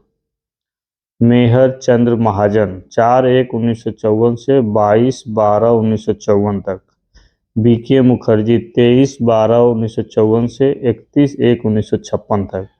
SR दास, 1/2/1956 से 30/9/1959 तक। भुवनेश्वर प्रसाद सिन्हा, 1/10/1959 से 31/1/1964 तक। PV गजेंद्र गढ़कर, 1/2/64 से 15/3/1966 तक। AK सरकार, 16/3/1966 से 29/6/1966 तक। K सुब्बाराव, 30/6/1966 से 11/4/1967 तक। KN वांचू, 12/4/1967 से 24/2/1968 तक। M हिदायतुल्ला, 25/2/1968 से 16/12/1970 तक। JC शाह, 17/12/1970 से 21/1/1971 तक। SM सीकरी, 22/1/1971 से 25/4/1973 तक। अजीत नाथ रे, 26/4/1973 से 27/1/1977 तक। फिर MH वेग, 28/1/1977 से 21/2/1978 तक। YV चंद्रचूड़, 22/2/1978 से 11/7/1985 तक। PN भगवती, 12/7/1985 से 20/12/1986 तक। RS पाठक, 21/12/1986 से 18/6/1989 तक। ES वेंकटरमैया, 19/6/1989 से 17/12/1989 तक। सब्यसाची मुखर्जी, 18/12/1989 से 25/9/1990 तक। रंगनाथ मिश्रा, 26/9/1990 से 24/11/1991 तक। KN सिंह, 25/11/1991 से 12/12/1991 तक। MH कानिया, 13/12/1991 से 17/11/1992 तक। ललित मोहन शर्मा, 18/11/1992 से 11/2/1993 तक। MN वेंकट चलैया, 12/2/1993 से 24/10/1994 तक। AM अहमदी, 25/10/1994 से 24/3/1997 तक। JS वर्मा, 25/3/1997 से 17/1/1998 तक। MM पुंछी, 18/1/98 से 9/10/98 तक। आदर्श सेन आनंद, 10/10/98 से 31/10/2001 तक। SP भरूचा, 1/11/2001 से 5/5/2002 तक। भूपेंद्र नाथ कृपाल, 6/5/2002 से 7/11/2002 तक। GB पटनायक, 8/11/2002 से 18/12/2002 तक। विशेश्वर नाथ खरे 19/12/2002 से 1/5/2004 तक, एस राजेंद्र बाबू 2/5/2004 से 31/5/2004 तक, रमेश चंद्र लाहोटी 1/6/2004 से 31/10/2005 तक, वाई के सब्बरवाल 1/11/2005 से 13/1/2007 तक, जे बी बालकृष्णन 14/1/2007 से 11/5/2010 तक, एस एच कपाड़िया 12/5/2010 से 28/9/2012 तक, अल्तमश कबीर 29/9/12 से 18/7/13 तक, पी सदाशिवम 19/7/13 से 26/4/14 तक, आर एम लोढ़ा 27/4/14 से 27/9/14 तक, एच एल दत्तू 28/9/14 से 2/12/15 तक, तीरथ सिंह ठाकुर 3/12/15 से 4/1/17 तक, जगदीश सिंह खेहर 4/1/17 से 27/8/17 तक, दीपक मिश्रा 28/8/17 से 2/10/18 तक, रंजन गोगोई 3/10/18 से 17/11/19 तक, शरद अरविंद बोबड़े 18/11/19 से 23/4/21 तक, एन वी रमन्ना 24/4/21 से 26/8/22 तक, उदय उमेश ललित 27/8/22 से 8/11/22 तक, डी वाई चंद्रचूड़ 9/11/22 से 10/11/2024 तक। 51 नंबर के जो मुख्य न्यायाधीश हैं वो हैं संजीव खन्ना, और इनका कार्यकाल शुरू होता है 11/11/2024 से, और होगा कब तक, तो 13 मई 2025 तक। राष्ट्रीय राजनीतिक दल। भारतीय निर्वाचन आयोग ने अप्रैल 2023 में आम आदमी पार्टी को राष्ट्रीय पार्टी के रूप में मान्यता दी। इसके विपरीत तृणमूल कांग्रेस टीएमसी, राष्ट्रवादी कांग्रेस पार्टी एनसीपी तथा भारतीय कम्युनिस्ट पार्टी सीपीआई ने अपनी राष्ट्रीय पार्टी होने का दर्जा खो दिया। इस प्रकार वर्तमान में राष्ट्रीय पार्टी में शामिल दलों की संख्या 6 रह गई है। राष्ट्रीय पार्टी की मान्यता सर्वप्रथम वर्ष 1952 में हुए पहले आम चुनाव में 14 दलों को मिली थी। इस सूची में अब मात्र भारतीय राष्ट्रीय कांग्रेस रह गई है। भारतीय निर्वाचन आयोग के 2016 के नियम के अनुसार देश की राष्ट्रीय पार्टी की सूची प्रत्येक 10 वर्ष में तैयार की जाती है। एक पंजीकृत पार्टी को राष्ट्रीय पार्टी के रूप में मान्यता प्राप्त करने के लिए शर्तें क्या क्या हैं? यदि कोई पार्टी कम से कम 3 अलग अलग राज्यों से लोकसभा में 2% सीटें 2014 तक 11 सीटें जीतती हैं। दूसरा शर्त है लोकसभा या विधानसभा के आम चुनाव में पार्टी को 4 लोकसभा सीटों के अलावा 4 राज्यों में 6% वोट मिले। दूसरा शर्त। तीसरा है एक पार्टी को 4 या अधिक राज्यों में राज्य पार्टी के रूप में मान्यता प्राप्त है। तो इनमें से कोई शर्त पालन करता है तो वो राष्ट्रीय पार्टी हो सकता है। भारत में सभी राष्ट्रीय दलों की सूची। भारतीय जनता पार्टी स्थापना इसकी कब हुई? 6 अप्रैल 1980। भारतीय राष्ट्रीय कांग्रेस 28 दिसंबर 1885। भारतीय कम्युनिस्ट पार्टी मार्क्सवादी 7 नवंबर 1964। आम आदमी पार्टी 26 नवंबर 2012। बहुजन समाज पार्टी 14 अप्रैल 1984। नेशनल पीपुल्स पार्टी एनपीपी 6 जनवरी 2013। देश की प्रथम महिला मुख्य चुनाव आयुक्त श्रीमती वीएस रामा देवी कार्यवाहक थी। भारत के प्रधानमंत्री देख लेते हैं क्रम। तो सबसे जो पहला नाम आता है जवाहरलाल नेहरू। समय क्या है? तो 15 अगस्त 1947 से 27 मई 1964। विशिष्ट तथ्य क्या है? तो भारत के प्रथम प्रधानमंत्री की मृत्यु पदावधि के दौरान हुई। गुलजारी लाल नंदा 27 मई 64 से 9 जून 64 तक प्रथम कार्यवाहक प्रधानमंत्री रहे। फिर लाल बहादुर शास्त्री 9 जून 1964 से 11 जनवरी 1966 तक रहे। ये प्रथम प्रधानमंत्री जिनकी विदेश में आधिकारिक यात्रा के दौरान मृत्यु हुई।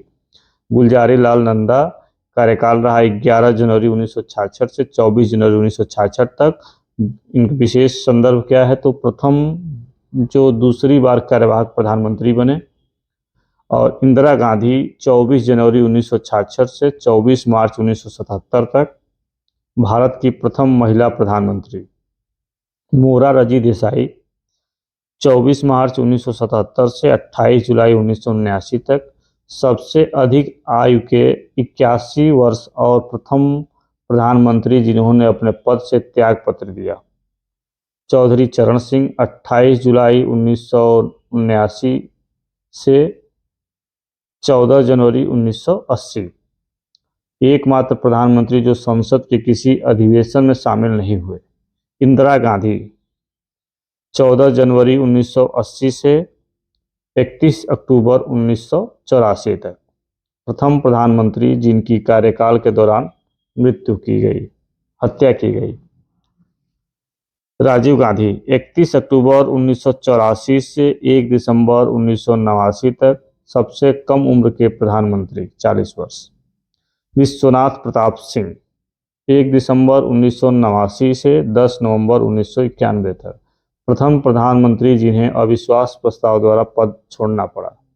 चंद्रशेखर 10 नवंबर 1990 से 20 जून 1991 तक प्रधानमंत्री बनने से पूर्व कोई सरकारी पद धारण नहीं किया था।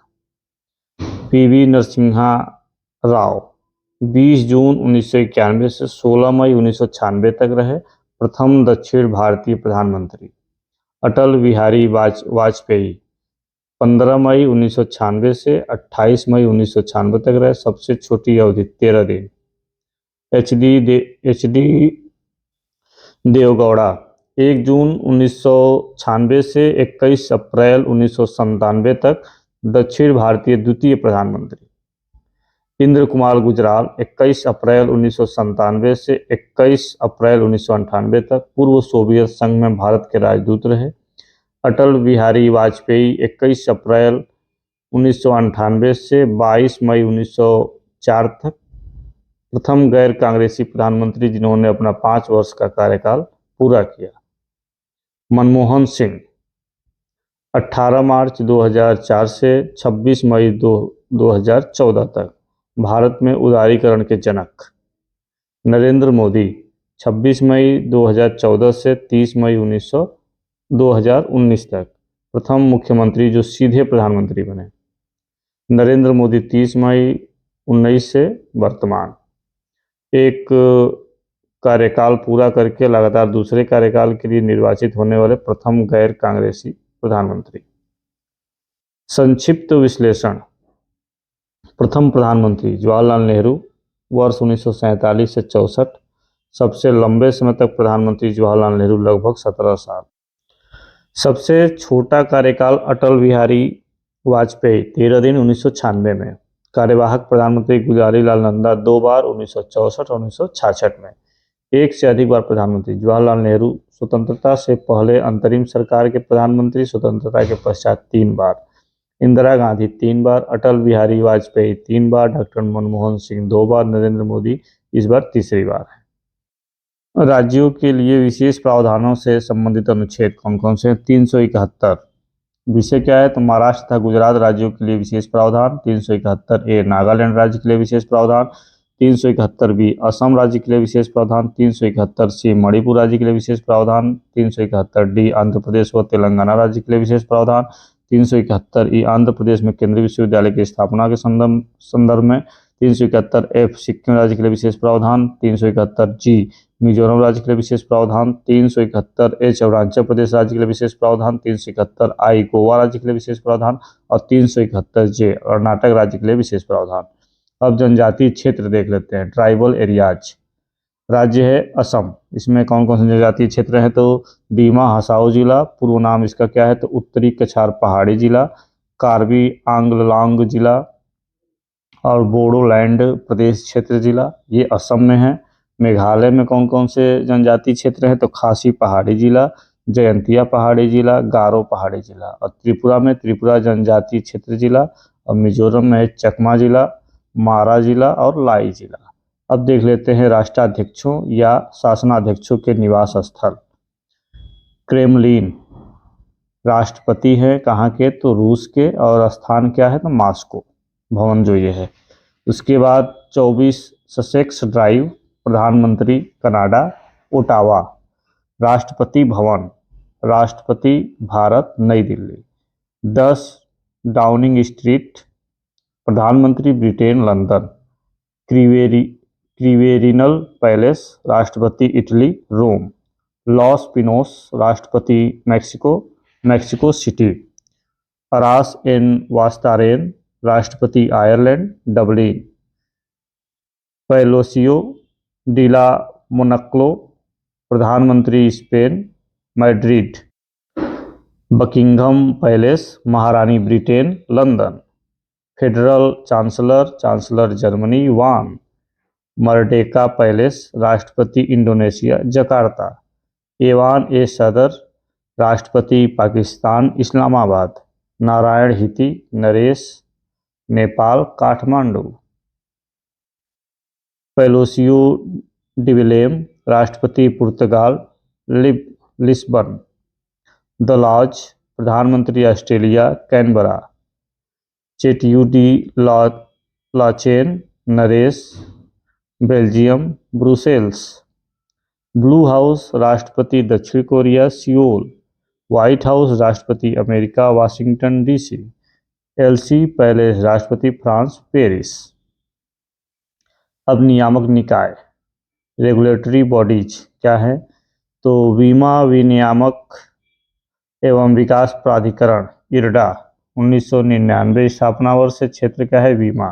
भारतीय प्रतिभूति एवं विनियमन बोर्ड, सेबी, स्थापना 1992। शेयर बाजार।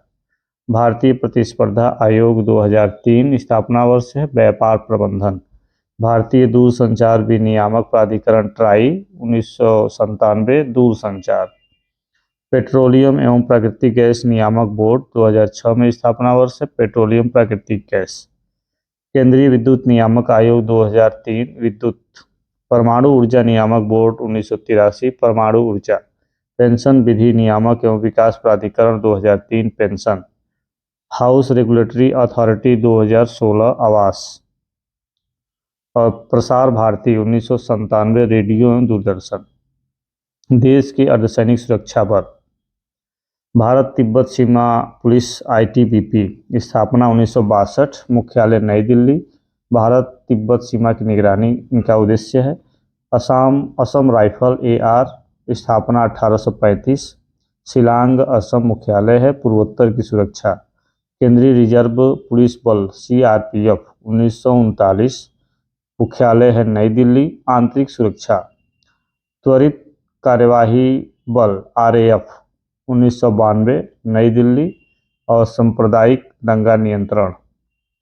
सशस्त्र सीमा बल, एसएसबी, 1963, मुख्यालय नई दिल्ली। भारत नेपाल सीमा की सुरक्षा। सीमा सुरक्षा बल, बीएसएफ, 1965, नई दिल्ली। अंतर्राष्ट्रीय सीमा की सुरक्षा। केंद्रीय औद्योगिक सुरक्षा बल, सीआईएसएफ, 1969, नई दिल्ली। पीएसयूएस की सुरक्षा। राष्ट्रीय सुरक्षा गार्ड, एनएसजी, 1984 इसकी स्थापना हुई और नई दिल्ली। देश में आतंकवादी हमलों से सुरक्षा। होम गार्ड्स, 1946, इनका मुख्यालय नहीं पता है। नागरिक अशांति और सांप्रदायिक दंगों को नियंत्रित करने के लिए। रेलवे सुरक्षा बल, आरपीएफ, 1957, नई दिल्ली, मुख्यालय है। रेल यात्रियों, रेलवे परिसंपत्तियों और रेलवे परिक्षेत्र की सुरक्षा। विशेष सुरक्षा समूह, एसपीजी, 1988, नई दिल्ली। प्रधानमंत्री, पूर्व प्रधानमंत्री तथा उनके परिवार की सुरक्षा। और मरीन कमांडो फोर्स, मार्कोस, 1987 में, ये नौसेना बल। प्रमुख देशों के नागरिक सम्मान। अमेरिका का सर्वोच्च नागरिक सम्मान क्या है? तो the presidential medal of freedom. Britain का सर्वोच्च नागरिक सम्मान क्या है? George cross GC. फ्रांस का सर्वोच्च नागरिक सम्मान क्या है? The Legion de Honour. Canada का सर्वोच्च नागरिक सम्मान क्या है? The Order of Merit. Belgium का सर्वोच्च सम्मान क्या है? तो Order of the Crown. Mexico का सर्वोच्च नागरिक सम्मान क्या है? तो the Order of Aztec Eagle. Japan का सर्वोच्च नागरिक पुरस्कार क्या है? तो Order of the Rising Sun. और प्रमुख संस्थाओं की सदस्य संख्या, संविधान सभा, गठन के समय 389 सदस्य, 200 उसमें से 292 प्रांतों से, 93 देशी रियासतों से, 4 कमिश्नरी क्षेत्र से। और स्वतंत्रता के बाद भारतीय संविधान सभा में सीटों की संख्या घटकर 299 रह गई, क्योंकि 90 सीटें पाकिस्तान की संविधान सभा में चली गई।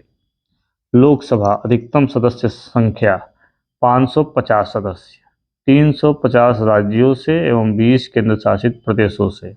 वर्तमान में 543 सीटें 524 राज्यों से एवं 19 केंद्र शासित प्रदेशों से हैं। शेष 7 सीटें पाकिस्तान अधिकृत कश्मीर पीओके के लिए निर्धारित है। राज्यसभा अधिकतम सदस्य संख्या 250 सदस्य, 338 राज्यों से, 12 राष्ट्रपति द्वारा मनोनीत। वर्तमान में 245 सदस्य, 225 राज्यों से, 8 संघ शासित प्रदेशों से एवं 12 राष्ट्रपति द्वारा मनोनीत है। विधानसभा अधिकतम सदस्य संख्या 500 सदस्य, सर्वाधिक संख्या 403 उत्तर प्रदेश, 294 पश्चिम बंगाल, 288 महाराष्ट्र और 243 बिहार में है। मतलब अधिकतम 500 होना चाहिए। विधानसभा न्यूनतम सदस्य संख्या 60 सदस्य, इसके कुछ अपवाद भी है। 60 से कम सदस्य संख्या वाली विधानसभाएं कौन कौन सी हैं? तो गोवा है 40 सीटें हैं, मिजोरम है 40 सीटें हैं, सिक्किम 32 सीटें हैं, पुदुचेरी में 33 सीटें हैं। विधान परिषद अधिकतम सदस्य संख्या, राज्य विधानसभा के सदस्यों की 1/3 मतलब 1/3 होना चाहिए। विधान परिषद न्यूनतम सदस्य संख्या 40 सदस्य, विधान परिषदों वाले राज्य तो न्यूनतम कितना 40 होना चाहिए। और सदस्य विधान परिषदों वाले राज्य कौन कौन से? उत्तर प्रदेश हैं जहाँ कितना है 100, बिहार है, महाराष्ट्र है, आंध्र प्रदेश, तेलंगाना और कर्नाटक है जहाँ विधान परिषद है। तो उत्तर प्रदेश, बिहार, महाराष्ट्र, आंध्र प्रदेश, तेलंगाना और कर्नाटक। उच्चतम न्यायालय में कुल न्यायाधीशों की संख्या कितना? तो 34, एक मुख्य न्यायाधीश, 33 न्यायाधीश। लोकसभा में सर्वाधिक सदस्य संख्या वाला राज्य उत्तर प्रदेश, कितना है? तो 80। लोकसभा में न्यूनतम सदस्य संख्या वाले राज्य, एक एक सदस्य, मिजोरम, नागालैंड, सिक्किम एवं सभी केंद्र शासित प्रदेश दिल्ली, दादर व नगर हवेली तथा दमन व दीव को छोड़कर। राज्यसभा में सर्वाधिक सदस्य संख्या वाला राज्य उत्तर प्रदेश, कितना? तो 31। राज्यसभा में न्यूनतम सदस्य संख्या वाले राज्य एक सदस्य, कहाँ? तो गोवा, नागालैंड, मणिपुर, त्रिपुरा, मेघालय, सिक्किम, मिजोरम, अरुणाचल प्रदेश और पुदुचेरी। 8वीं अनुसूची में भाषाओं की संख्या कितना? तो 22 भाषाएं। मूल संविधान में 14 भाषाएं थी, बाद में अलग अलग समय पर इसमें अन्य भाषाएं शामिल की गई। गणपूर्ति कोरम के लिए आवश्यक सदस्य संख्या लोकसभा, राज्यसभा, विधानसभा और विधान परिषद में सदन की कुल सदस्य संख्या का 1/10 होना चाहिए। अब प्रमुख आयोग और समितियां। सरदार स्वर्ण सिंह समिति 1976 में, सरकारिया आयोग 1983, धर आयोग 1947-48, एस.के. धर, जेवीपी समिति 1948, जवाहरलाल नेहरू, वल्लभ भाई पटेल और पट्टाभी सीतारमैया। राज्य पुनर्गठन आयोग 1956, कौन कौन? तो इसमें सैयद फजल अली, हृदयनाथ कुंजरू, के.एम. पडिक्कर। और इन सब में जो इनके जो तत्व प्रमुख रहे, जैसे सरदार स्वर्ण सिंह समिति जो 1976 में आया, तो इसमें क्या था? तो 42वें संविधान संशोधन 1976 द्वारा 10 मूल कर्तव्यों का समावेश हुआ। सरकारिया आयोग 1983 जो केंद्र राज्य संबंधों पर अनुशंसाएं हैं इसमें। धर आयोग जो 47-48 में एस.के. धर का जो के नाम से जो है वो राज्यों का पुनर्गठन भाषा के आधार पर नहीं होना चाहिए। और जेवीपी समिति 1948 का जो है इसमें राज्य का पुनर्गठन देश की सुरक्षा, एकता एवं आर्थिक समृद्धि के आधार पर किया जाए। राज्य पुनर्गठन आयोग 1956, इसमें क्या है? तो राज्यों के गठन के लिए भाषा को आधार बनाया गया, इसी के आधार पर राज्य पुनर्गठन अधिनियम बनाया गया। और लोक लेखा समिति, पब्लिक अकाउंट्स कमिटी, कुल 22 सदस्य, 15 लोकसभा एवं 7 राज्यसभा से। इसका मुख्य कार्य भारत के लोक लेखा तथा सीएजी के प्रतिवेदन का निरीक्षण करना है। प्राक्कलन समिति, एस्टीमेट्स कमेटी, कुल 30 सदस्य, लोकसभा से। और प्रशासनिक दक्षता एवं मितव्ययिता बढ़ाने के लिए वैकल्पिक नीतियों को का सुझाव तथा संसद में प्राक्कलन के लिए सुझाव। संयुक्त संसदीय समिति जेपीसी लोकसभा और राज्यसभा के सदस्य। यह एक तदर्थ समिति है। कोठारी आयोग 1976 डीएस कोठारी। भारतीय उच्च सिविल सर्विसेज में परीक्षा तथा भर्ती संबंधी नीतियां एवं विधि। नियोगी आयोग 1946 केसी नियोगी। आर्थिक नियोजन के लिए मंत्री परिषद के प्रति उत्तरदायी संगठन की अनुशंसा। बलवंत राय मेहता समिति 1956-57। इसमें त्रिस्तरीय पंचायती राज संस्थाओं के गठन की संस्तुति है। और वी.एम. तारकुंडे समिति 1974। इसमें चुनाव सुधार, मतदाता की आयु 21 वर्ष से घटाकर 18 वर्ष करना, चुनाव प्रचार में सरकारी धन एवं तंत्र का उपयोग न करना आदि अनुशंसाएं की। और पुंछी आयोग 2007। इसमें मदन मोहन पुंछी केंद्र राज्य संबंध के विषय में अनुशंसाएं की। और द्वितीय प्रशासनिक सुधार आयोग 2005। इसमें अच्छे अध्यक्ष थे वीरप्पा मोइली। और वीरप्पा मोइली ने 2009 में अध्यक्ष पद से त्याग पत्र दे दिया था। उसके बाद वी रामचंद्रन इसके अध्यक्ष बनाए गए थे। राष्ट्रपति द्वारा चयनित पदाधिकारी। प्रधानमंत्री लोकसभा में बहुमत प्राप्त दल का नेता है। निर्वाचन संबंधी अनुच्छेद क्या है? तो अनुच्छेद 75। न्यूनतम आयु कितना होना चाहिए? 25। शपथ ग्रहण किसके द्वारा? राष्ट्रपति के द्वारा। त्याग पत्र किसे? तो राष्ट्रपति को। मुख्य न्यायाधीश सर्वोच्च न्यायालय। अनुच्छेद क्या है? तो 124। निर्वाचन संबंधी अनुच्छेद क्या है? तो 124(1). न्यूनतम आयु का निर्धारण इसमें नहीं है। अधिकतम आयु 65 वर्ष। शपथ ग्रहण राष्ट्रपति द्वारा और त्यागपत्र राष्ट्रपति को। न्यायाधीश सर्वोच्च न्यायालय। अनुच्छेद निर्वाचन संबंधी अनुच्छेद 124(1) और अधिकतम आयु 62 है, न्यूनतम की गणना नहीं है। और शपथ ग्रहण किसके द्वारा? राष्ट्रपति के द्वारा। त्यागपत्र राष्ट्रपति को। फिर आता है राज्यपाल अनुच्छेद 153 के तहत। निर्वाचन संबंधी अनुच्छेद इसका क्या है? 155 है। न्यूनतम आयु 35 होना चाहिए। और हाईकोर्ट के मुख्य न्यायाधीश शपथ ग्रहण दिलवाते हैं और राष्ट्रपति को त्याग पत्र देते हैं। ये मुख्य चुनाव आयुक्त अनुच्छेद 324(2) निर्वाचन संबंधी इनका जो अनुच्छेद है 324(2 है। अधिकतम 65 वर्ष। राष्ट्रपति द्वारा ये इनको शपथ दिलाया जाता है और राष्ट्रपति को ये त्याग पत्र देते हैं। महान न्यायवादी इनका जो अनुच्छेद है 76 है और निर्वाचन संबंधी अनुच्छेद 76 ही है और अधिकतम 65 वर्ष। राष्ट्रपति को त्याग पत्र ये देते हैं। अध्यक्ष लोक सेवा आयोग अनुच्छेद 315 अधिकतम 65 वर्ष और राष्ट्रपति को त्याग पत्र। सदस्य लोक सेवा आयोग अनुच्छेद 315 65 अधिकतम वर्ष 65 है और राष्ट्रपति को त्याग पत्र देते हैं। अध्यक्ष वित्त आयोग अनुच्छेद 280 अधिकतम आयु 65 वर्ष और इनका भी त्याग पत्र किसे दिया जाता है? तो ये राष्ट्रपति को ही। ये लोग राष्ट्रपति को क्यों देते हैं? क्योंकि उन्हीं के द्वारा ये चुने भी जाते हैं। उपाध्यक्ष नीति आयोग और उसके बाद प्रोटेम स्पीकर, ये राष्ट्रपति द्वारा इनका शपथ होता है। आयोग एवं मुख्यालय देख लेते हैं। राष्ट्रीय हरित न्याय अधिकरण मुख्यालय नई दिल्ली। गठन वर्ष का क्या है? 2010। संस्था की प्रकृति और स्थिति क्या है? तो अर्ध न्यायिक संस्था है ये। और राष्ट्रीय न्याय अकादमी भोपाल में है। 1993 में वैधानिक है। राष्ट्रीय विधिक सेवा प्राधिकरण नालसा नई दिल्ली मुख्यालय है। 1995 में संस्थागत है ये। केंद्रीय सैन्य न्याय प्राधिकरण नई दिल्ली, ये न्यायिक है। राष्ट्रीय अनुसूचित जाति आयोग नई दिल्ली 2004 में पुनर्गठन इसका हुआ, संवैधानिक निकाय है। राष्ट्रीय अनुसूचित जनजाति आयोग नई दिल्ली 2004 में पुनर्गठन हुआ, संवैधानिक निकाय है। नीति आयोग नई दिल्ली 2015, इसके पहले योजना आयोग था तो ये गैर संवैधानिक निकाय है। वित्त आयोग नई दिल्ली 1951, ये अर्ध न्यायिक संवैधानिक निकाय है। मानवाधिकार आयोग नई दिल्ली 1993 अनुशंसात्मक निकाय है। राष्ट्रीय महिला आयोग नई दिल्ली 1992, ये स्वायत्त वैधानिक निकाय है। राष्ट्रीय बाल अधिकार संरक्षण आयोग नई दिल्ली 2007, यह वैधानिक निकाय है। राष्ट्रीय अल्पसंख्यक आयोग नई दिल्ली 1993 वैधानिक निकाय है। राष्ट्रीय पिछड़ा वर्ग आयोग नई दिल्ली 1993 गठन वैधानिक निकाय के रूप में, अब संवैधानिक निकाय हो गया है। तो केंद्रीय सूचना आयोग नई दिल्ली 2005 वैधानिक निकाय। परिसीमन आयोग नई दिल्ली 4 बार गठित स्वायत्त निकाय। विधि आयोग नई दिल्ली गैर वैधानिक परामर्शी निकाय।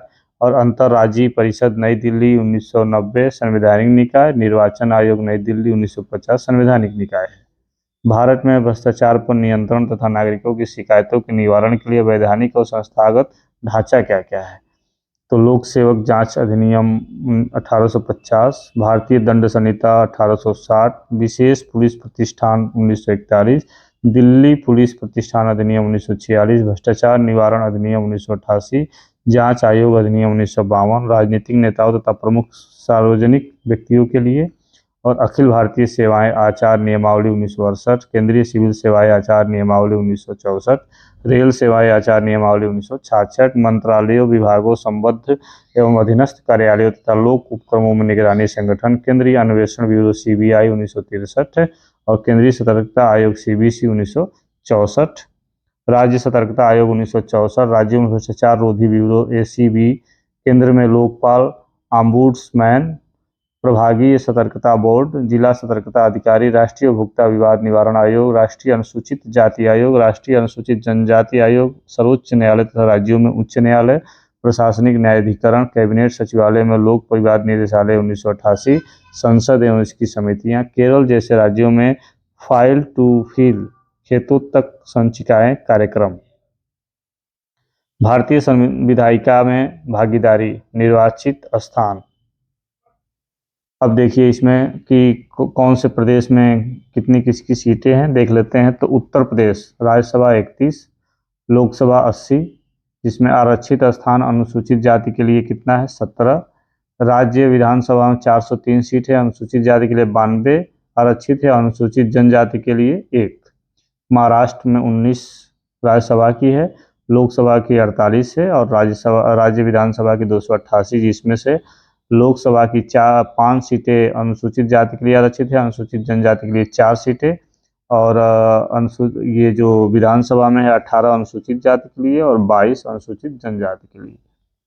आंध्र प्रदेश, कुल राज्यसभा की सीटें यहाँ कितनी है 11, लोकसभा की सीटें कितनी है 25, जिसमें से अनुसूचित जाति के लिए 4 आरक्षित है, अनुसूचित जनजाति के लिए 1 आरक्षित है। और विधानसभा यहाँ कितनी, विधानसभा की सीटें कितनी है 175, इसमें से अनुसूचित जाति के लिए 29 आरक्षित है, अनुसूचित जनजाति के लिए 7 आरक्षित है। पश्चिम बंगाल, इस यहाँ राज्यसभा की सीटें 16 हैं, लोकसभा की सीटें कितनी है 42, यहाँ 10 अनुसूचित जाति के लिए, 2 अनुसूचित जनजाति के लिए आरक्षित हैं।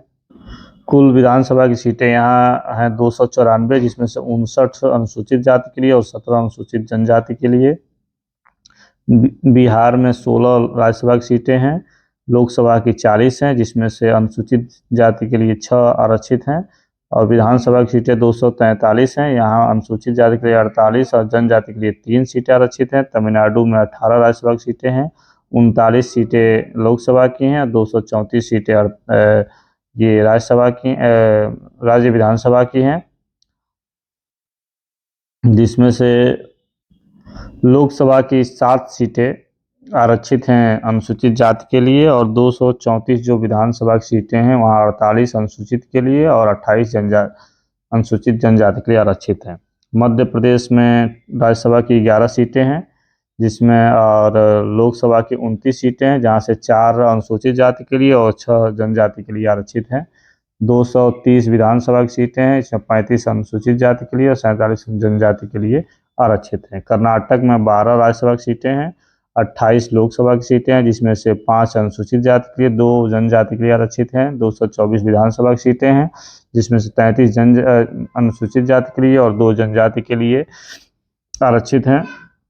गुजरात 11 राज्यसभा की सीटें हैं, 26 लोकसभा की सीटें हैं, जिसमें से 2 अनुसूचित जाति के लिए और 4 अनुसूचित जनजाति के लिए आरक्षित हैं। 182 विधानसभा की सीटें हैं, 13 अनुसूचित जाति के लिए और 26 अनुसूचित जनजाति के लिए आरक्षित हैं। राज्यसभा में 10 राजस्थान में राज्यसभा की 10 सीटें हैं, 25 लोकसभा की सीटें हैं, जिसमें से 4 अनुसूचित जाति के लिए, 3 अनुसूचित जनजाति के लिए आरक्षित हैं। 200 विधानसभा की सीटें हैं, इसमें 33 अनुसूचित जाति के लिए और 24 अनुसूचित जनजाति के लिए आरक्षित हैं। उड़ीसा 10 राज्यसभा की सीटें हैं, 21 लोकसभा की सीटें हैं, जिसमें 3 अनुसूचित जाति के लिए और 5 जनजाति के लिए आरक्षित हैं। 147 विधानसभा की सीटें हैं, जिसमें से 22 अनुसूचित जाति के लिए और 34 अनुसूचित जनजाति के लिए आरक्षित हैं। छत्तीसगढ़ में 5 राज्यसभा की सीटें हैं, 11 लोकसभा की सीटें हैं, जिसमें से 1 अनुसूचित जाति के लिए और 4 अनुसूचित जनजाति के लिए आरक्षित है। 90 विधानसभा की सीटें हैं, जिसमें 10 अनुसूचित जाति के लिए और 29 जनजाति के लिए आरक्षित है।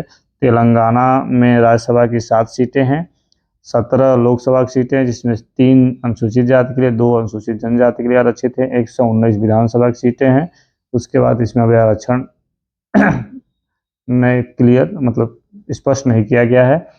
केरल में 9 राज्यसभा की सीटें हैं, 20 लोकसभा की सीटें हैं, जिसमें से 2 अनुसूचित जाति के लिए आरक्षित हैं। 140 विधानसभा की सीटें हैं, जिसमें 13 अनुसूचित जाति के लिए और 1 जनजाति के लिए आरक्षित है।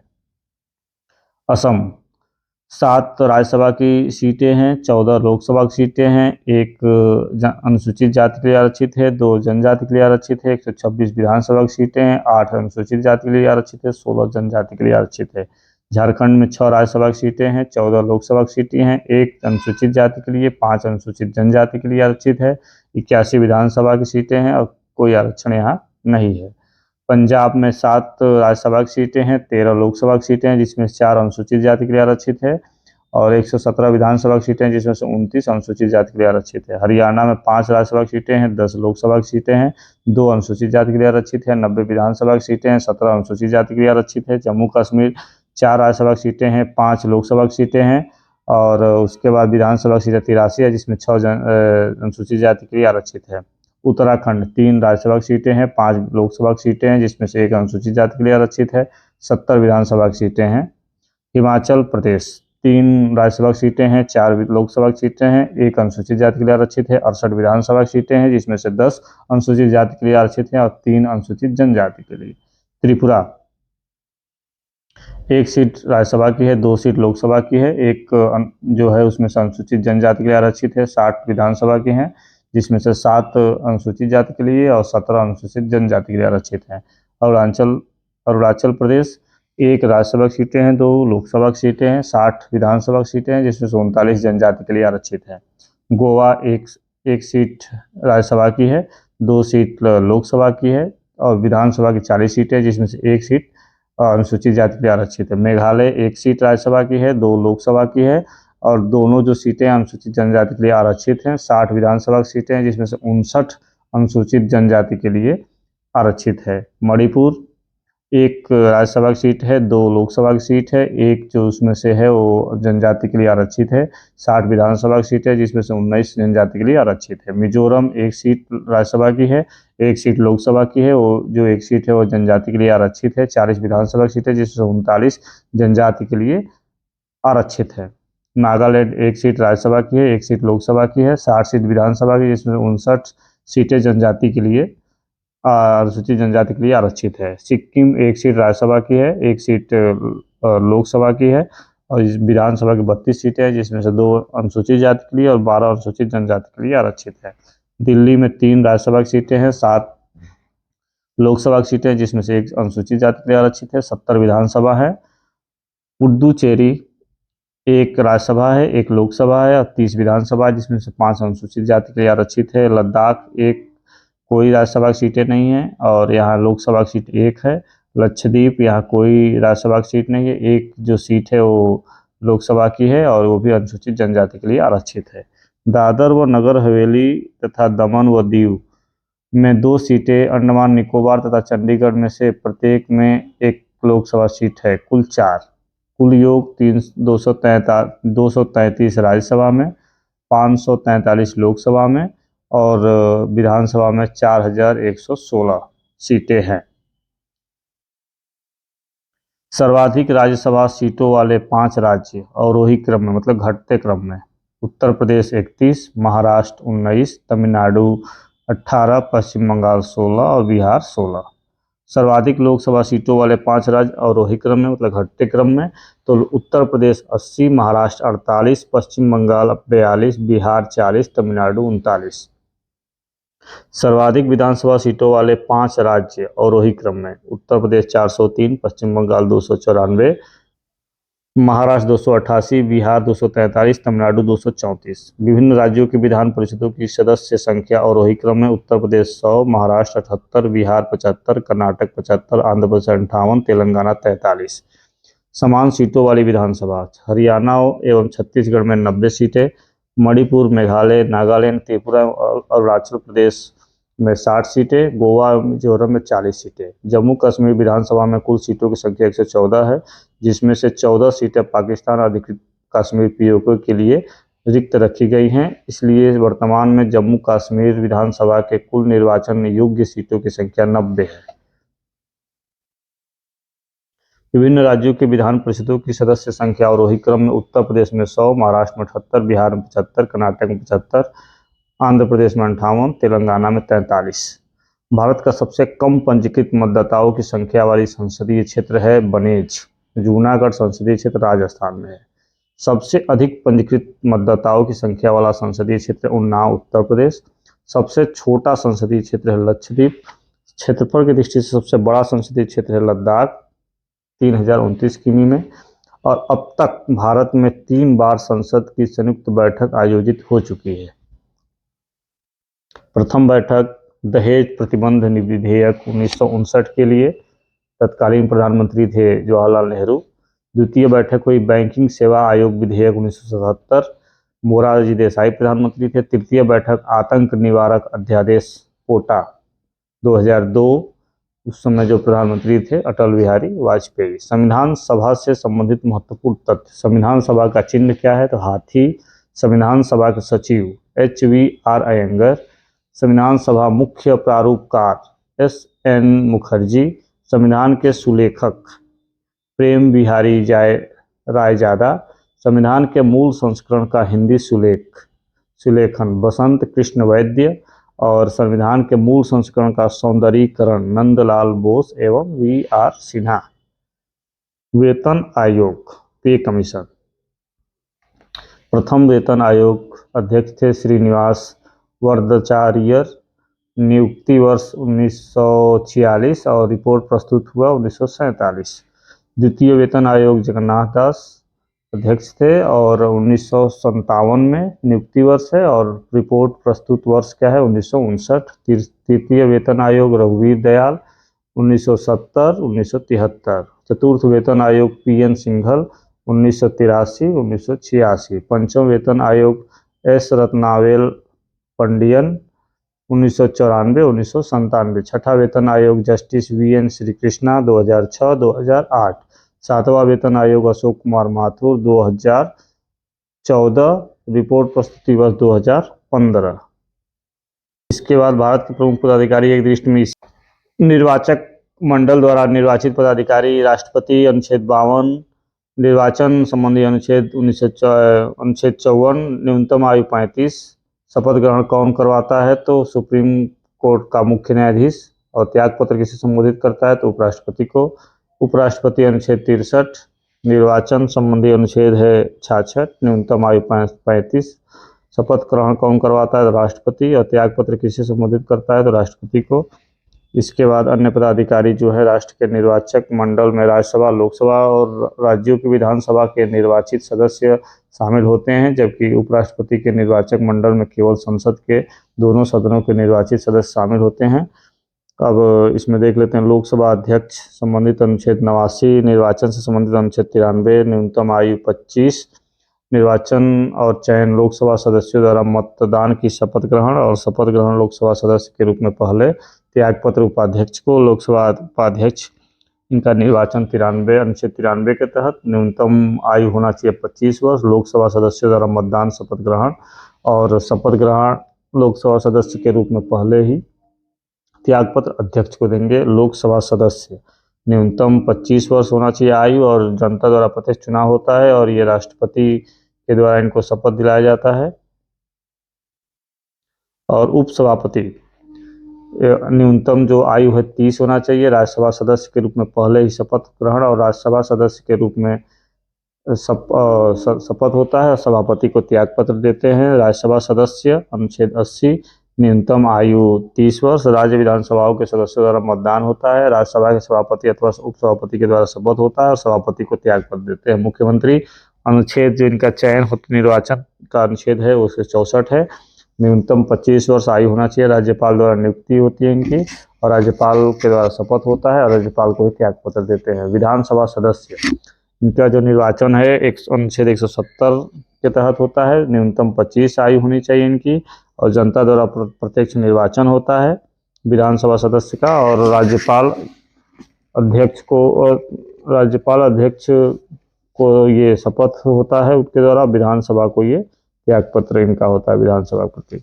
और विधान परिषद सदस्य इनका जो निर्वाचन होता है वो अनुच्छेद 173 के तहत 30 इनका न्यूनतम आयु होना चाहिए। अप्रत्यक्ष रूप से निर्वाचन होता है।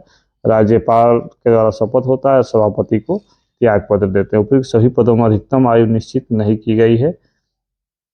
भारतीय संविधान की अन्य देशों के संविधान से तुलना तो देख लेते हैं। विशेषता के आधार पर भारत लिखित है, ब्रिटेन का अलिखित है, अमेरिका का लिखित है, जापान का लिखित है, फ्रांस का लिखित है। लचीला कठोर भारत का मिश्रित है, ब्रिटेन का लचीला है, अमेरिका का कठोर है, रूस का कठोर है, जापान का भी कठोर है, फ्रांस का कठोर है, जर्मनी का भी कठोर है जो संविधान है। एकात्मक संघात्मक जो है वो एकात्मक लक्षणों सहित संघात्मक व्यवस्था है वो भारत, एकात्मक ब्रिटेन, संघीय अमेरिका, संघीय रूस, एकात्मक जापान, फ्रांस एकात्मक और जर्मनी संघीय है। संसदीय अध्यक्षीय लोकतंत्र संसदीय लोकतंत्र है भारत में, संसदीय लोकतंत्र है ब्रिटेन में, अध्यक्षीय लोकतंत्र है अमेरिका में, अर्ध अध्यक्षीय है रूस में, संसदीय लोकतंत्र है जापान में, अर्ध अध्यक्षीय अर्ध संसदीय है फ्रांस में और संसदीय गणतंत्र है जर्मनी। संसदीय संप्रभुता संविधान की सर्वोच्चता है भारत में, संसदीय संप्रभुता और सर्वोच्चता है ब्रिटेन में, संविधान की जो सर्वोच्चता है अमेरिका में है और रूस में सर्वोच्चता, जापान में संविधान की सीमित शक्तियां, फ्रांस में संसद की, गणतंत्र और राजतंत्र भारत में गणतंत्र प्रधान है, ब्रिटेन में संवैधानिक गणतंत्र, अमेरिका में गणतंत्र, रूस में गणतंत्र, जापान में संवैधानिक राजतंत्र, फ्रांस में गणतंत्र और जर्मनी में गणतंत्र। राष्ट्रपति भारत में नाम मात्र का एवं अप्रत्यक्ष निर्वाचन। उसके बाद जो ब्रिटेन में है वो क्या है, प्रत्यक्ष निर्वाचित। कार्यकारी प्रधान प्रत्यक्ष निर्वाचन अमेरिका में, रूस में कार्यकारी प्रधान एवं और जापान में कुछ नहीं है, फ्रांस में कार्यकारी प्रधान प्रत्यक्ष निर्वाचन अप्रत्यक्ष निर्वाचन और जर्मनी में है नाम मात्र का प्रधान एवं अन्य। नागरिकता क्या है, यहाँ भारत में एकल नागरिकता है, ब्रिटेन में भी एकल नागरिकता है, अमेरिका में द्वैध नागरिकता है, रूस में द्वैध नागरिकता है, जापान में एकल नागरिकता है, फ्रांस में द्वैध नागरिकता एकल नागरिकता दोनों है, जर्मनी में सैद्धांतिक है। विधि की सम्यक प्रक्रिया विधि द्वारा स्थापित प्रक्रिया भारत में है, विधि का शासन ब्रिटेन में है, विधि की सम्यक प्रक्रिया अमेरिका में है। और ये जो जापान का है विधि द्वारा स्थापित प्रक्रिया। ब्रिटेन का संविधान देख लेते हैं तो राज्याध्यक्ष वंश परंपरा के आधार पर होता है। अलिखित संविधान, चार्टर, लॉर्ड्स अधिनियम एवं रीति रिवाज और परंपराओं पर आधारित है। 2 सदन है, हाउस ऑफ लॉर्ड उच्च सदन, हाउस ऑफ कॉमन्स निम्न सदन, सम्राट क्राउन। कार्यपालिका का नाम मात्र प्रमुख होता है जबकि वास्तविक प्रमुख प्रधानमंत्री होता है। अमेरिका का संविधान देख लेते हैं तो अध्यक्षीय एवं संघात्मक शासन प्रणाली ऊपर हम लोग देखे ही थे। राष्ट्रपति की राज्य एवं कार्यपालिका का प्रमुख होता है। दोहरी नागरिकता तथा स्वतंत्र न्यायपालिका होती है। संघ एवं राज्यों का अलग संविधान है। संसद के 2 सदन, प्रतिनिधि सभा व सीनेट हैं। अविनाशी राज्यों का अविनाशी संघ है। और जर्मनी का संविधान क्या है, इसमें वर्तमान संविधान वर्ष 1949 में निर्मित व प्रवर्तित है। संघीय शासन एवं संसदीय शासन प्रणाली है। राष्ट्रपति नाम मात्र का प्रमुख तथा वास्तविक प्रमुख चांसलर है। यहाँ पे द्विसदनात्मक एवं बुंदेसरात व बुंदेसटाग उच्च एवं निम्न दोनों सदन है यहाँ पे। उसके बाद फ्रांस का संविधान देख लेते हैं। वर्ष 1958 में 5म गणराज्य तथा एकात्मक है। संसदीय व अध्यक्षीय शासन प्रणाली का मिश्रण है। द्विसदनात्मक नेशनल असेंबली निम्न सदन और सीनेट उच्च सदन है। राष्ट्रपति राज्य एवं शासन दोनों का प्रमुख। और दक्षिण अफ्रीका का संविधान क्या है? वर्ष 1997 में नया संविधान बना। एकात्मक शासन व्यवस्था, राष्ट्रपति शासन एवं राज्य दोनों का अध्यक्ष। द्विसदनात्मक नेशनल असेंबली निम्न सदन है और नेशनल काउंसिल उच्च सदन है। चीन का संविधान क्या है? तो वर्ष 1982 में चौथा संविधान लागू हुआ और संसद एक सदनीय है। नेशनल पीपुल कांग्रेस विधायिका ही सभी उच्च पदाधिकारियों की नियुक्ति करती है। एकात्मक शासन प्रणाली है। यहाँ पे प्रधानमंत्री सरकार का प्रधान होता है, राज्य का नहीं। कनाडा का संविधान क्या है? संघीय शासन का प्रमुख गवर्नर, ब्रिटिश महारानी द्वारा नियुक्ति। शक्तियों का वितरण 4 सूचियों में है। द्विसदनात्मक हाउस ऑफ कॉमन निम्न है, सीनेट उच्च है। प्रांतों का प्रमुख डिप्टी गवर्नर होता है।